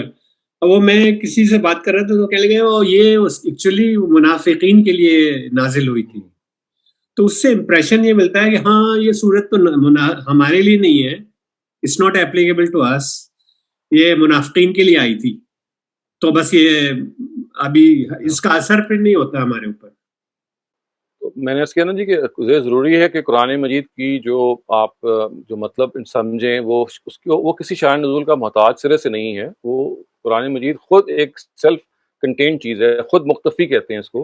اور وہ اپنے اندر سے آپ کو بتا دیتا ہے کہ وہ کس بات، صرف سیاق و سباق کا اگر آپ خیال رکھیں، پیش و عقب کا خیال رکھیں، چیپٹر کے اندر جس میں وہ موجود ہے اس کا خیال رکھیں، تو یہ ساری چیزیں خود قرآن سے آپ کو حاصل ہو جاتی ہیں. جی بہت شکریہ. اس سے پہلے کہ ہم آخری 2 سوال لیں، ڈاکٹر شہزاد میرے پاس ایک فیس بک کا کوشچن ہے اور میں وہ آپ کے لیے پڑھ دیتی ہوں. جی انہوں نے پوچھا ہے کہ جس طرح سے آپ نے سورہ حجر کو ایکسپلین کیا، it means that there will be 7 chapters, and it was informed to Rasulullah sallallahu alaihi wasallam that there will be 7 chapters. As this surah is not the last surah, today it is easy to drive when whole Quran is revealed. How at that time it concluded 7 chapters when whole Quran was not revealed?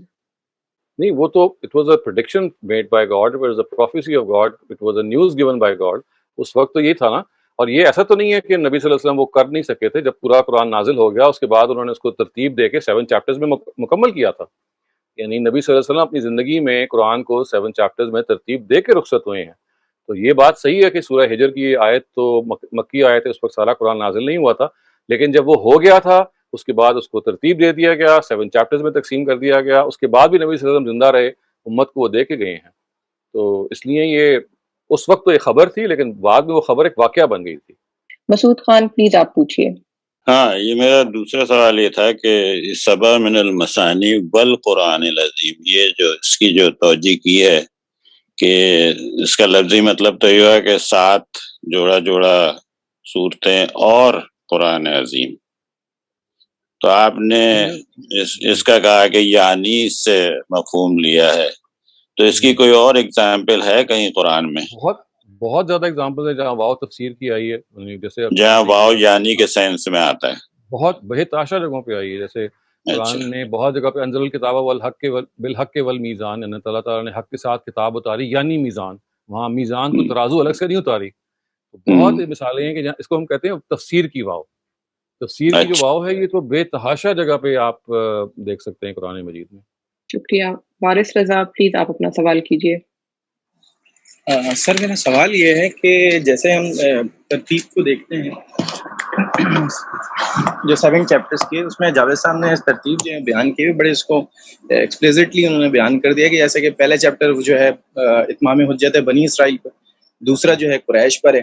اس طرح سے یہ معاملہ چلتے چلتے جو ہے وہ رسالت کے باب پہ آتا ہے، پھر جو ہے توحید، پھر جو ہے وہ قیامت ہے، پھر جو ہے وہ قریش پر جو ہے. یہ ترتیب میں اس پہ پوچھنا چاہ رہا ہوں کہ ترتیب یعنی اس ترتیب کی کیا حکمت ہے؟ کہ یہ نہیں ترتیب بہتر تھی کہ توحید سے بات شروع ہوتی، پھر رسالت پر آتی، پھر جو ہے اس پہ آپ ذرا کامنٹ کیجیے گا اس ترتیب کی حکمت. یہ بڑا اچھا آپ کا سوال ہے کہ دیکھیے ہم تو جب کتابیں انسانی طور پہ، میں آپ جتنے بھی انسانی ہیں مصنفین، وہ ایسے ہی لکھیں گے کہ ایک ٹاپک کی چیز کو ایک جگہ جمع کر دیں گے. اور یہ اگر آپ پروز کی بات کریں، پھر ایک اور چیپٹر لکھیں گے، اس میں ایک اور ٹاپک ہوگا، توحید کا ایک چیپٹر ہوگا، رسالت کا ایک چیپٹر ہوگا. قرآن میں اور یہ آپ یہ دیکھ سکیں گے کہ اعلیٰ کلام میں ایسا ہوتا ہے کہ جب مضامین چند ہوتے ہیں تو پھر چیپٹرز نہیں قائم کیے جاتے، بلکہ ان مضامین کو پھیر پھیر کے تصریف کے انداز سے بیان کیا جاتا ہے. مضامین دیکھیں قرآن کے 5 یا 7 ہیں، آخرت ہے، توحید ہے، شرک کا ابطال ہے، نبوت کی اٹیسٹیشن ہے. تو آپ یہ دیکھیں گے کہ چند قرآن کے مضامین ہیں، تو ان مضامین کو اگر چیپٹرز میں تقسیم کیا جاتا تو وہ ٹھونٹ قسم کی چیز بن کے رہ کے ختم ہو جاتی اور 1 یا 2 چیزوں میں بات ڈسمس ہو جاتی. یہاں پہ تو وہ ہے کہ چونکہ مضامین کم ہے تو ان کو جسے کہتے ہیں نا کہ ایک پھول کا مضمون ہو تو 100 رنگ سے باندھو، اس کو ان کو مختلف طریقے سے لیا گیا.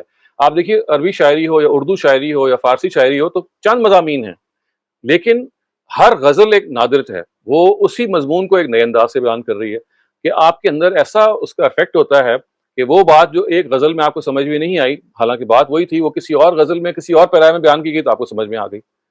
تو یہ ایک ادبی اسلوب ہوتا ہے کہ جب مضامین چند ہوتے ہیں تو پھر یہ لیا جاتا ہے کہ ان مضامین کے اندر تنوع پیدا کیا جائے. تنوع سے مراد سٹائل کا تنوع، کیونکہ مضامین تو چند ہیں. تو کتاب جب آپ لکھتے ہیں تو وہاں آپ کے پاس ایک مضامین کی بھرمار ہوتی ہے، وہاں آپ چیپٹرائزیشن کرنے پہ مجبور ہوتے ہیں. ہر چیپٹر کی ایک ہیڈنگ ہوگی، پھر اس کی سب ہیڈنگز ہوں گی، پھر اس کی تفصیلات ہوں گی، پھر اپینڈسز ہوں گی، پھر فٹ نوٹ وغیرہ، یہ سب کچھ ہوتا ہے. لیکن ادبی جو اسلوب میں جو خاص طور سے جو اعلیٰ کلام ہے، جو شاعری کی نوعیت کا ہے، وہاں یہ ہوتا ہے کہ ایک ہی بات کا پیرایا تبدیل کر دیا جاتا ہے. تو قرآن نے یہ طریقہ اختیار کیا ہے. توحید، رسالت، آخرت، یہ چند مضامین ہیں، لیکن آپ دیکھیے کسی وقت توحید کے تاریخی دلائل بیان کیے گئے ہیں، کسی وقت انفسی دلائل بیان کیے گئے ہیں، کسی وقت آپ کے جو انٹیوٹیو دلائل ہیں وہ بیان کیے گئے ہیں، کسی جگہ پہ آفاقی دلائل ہیں. یہی معاملہ رسالت کا ہے، کہیں پہ مشرکین کے پہلو سے رسالت زیر بحث آئی ہوئی ہے، کہیں اہل کتاب کے پہلو سے آئی ہوئی ہے. یہی معاملہ آخرت کا ہے، کہیں آپ کی ضمیر کی گواہی کو پیش کیا گیا ہے، کہیں کائنات کے ازداد کے اندر توافق ہے اس کے اندر توحید کی گواہی کے طور پہ پیش کی. تو یہ ایک مضمون کا بیان کرنے کا انداز ہے. اور اگر آپ غور اور کریں تو دیکھیے انسانوں کی طبائعیں کتنی متنوع ہیں. تو جیسے ایسا لگتا ہے کہ جیسے اللہ تعالیٰ نے دنیا میں ہر قسم کی جو طبیعتیں ہیں ان کو سمیٹنے کے لیے جب اس کلام کو ترتیب دیا ہوگا تو غالباً اس کے پیش نظر یہ ہوگا کہ چونکہ ہر طبیعت کا جسے کہتے ہیں نا کہ انسپریشن پوائنٹ یا پوائنٹ آف انڈرسٹینڈنگ یا پوائنٹ آف ریفرنس جو ہے کسی کا، حالانکہ بات ایک ہی ہوتی ہے لیکن کسی کو اس طرح سمجھ میں آنی ہے، کسی کو اس طرح سمجھ میں آنی ہے. تو آپ نے اللہ تعالیٰ نے تصریف کر کے اس کے اندر تنوع پیدا کر کے اتنے مختلف اسالیب سے ایک ہی بات کو بیان کیا کہ آپ بور بھی نہیں ہوتے کہ یہ ریپیٹیشن ہے، تکرار آپ کو محسوس نہیں ہوتی. اور کوئی ایک بات جو ایک طبیعت کے لیے موضوع ہے وہ دوسرے کے لیے نہ موضوع ہے تو دوسری جگہ وہی بات کو ایک اور انداز سے بیان کر دیتے ہیں. تو اس سے انسانی طبائع کا بھی احاطہ ہو جاتا ہے. تو میرا خیال ہے کلام کی نوعیت اور جو سامنے لوگ موجود ہیں ان کی جو اقتضا ہے ان کو سامنے رکھتے ہوئے کہ اس میں کتنی ورائٹی پائی جا سکتی ہے، شاید یہ سب سے زیادہ موزوں طریقہ تھا.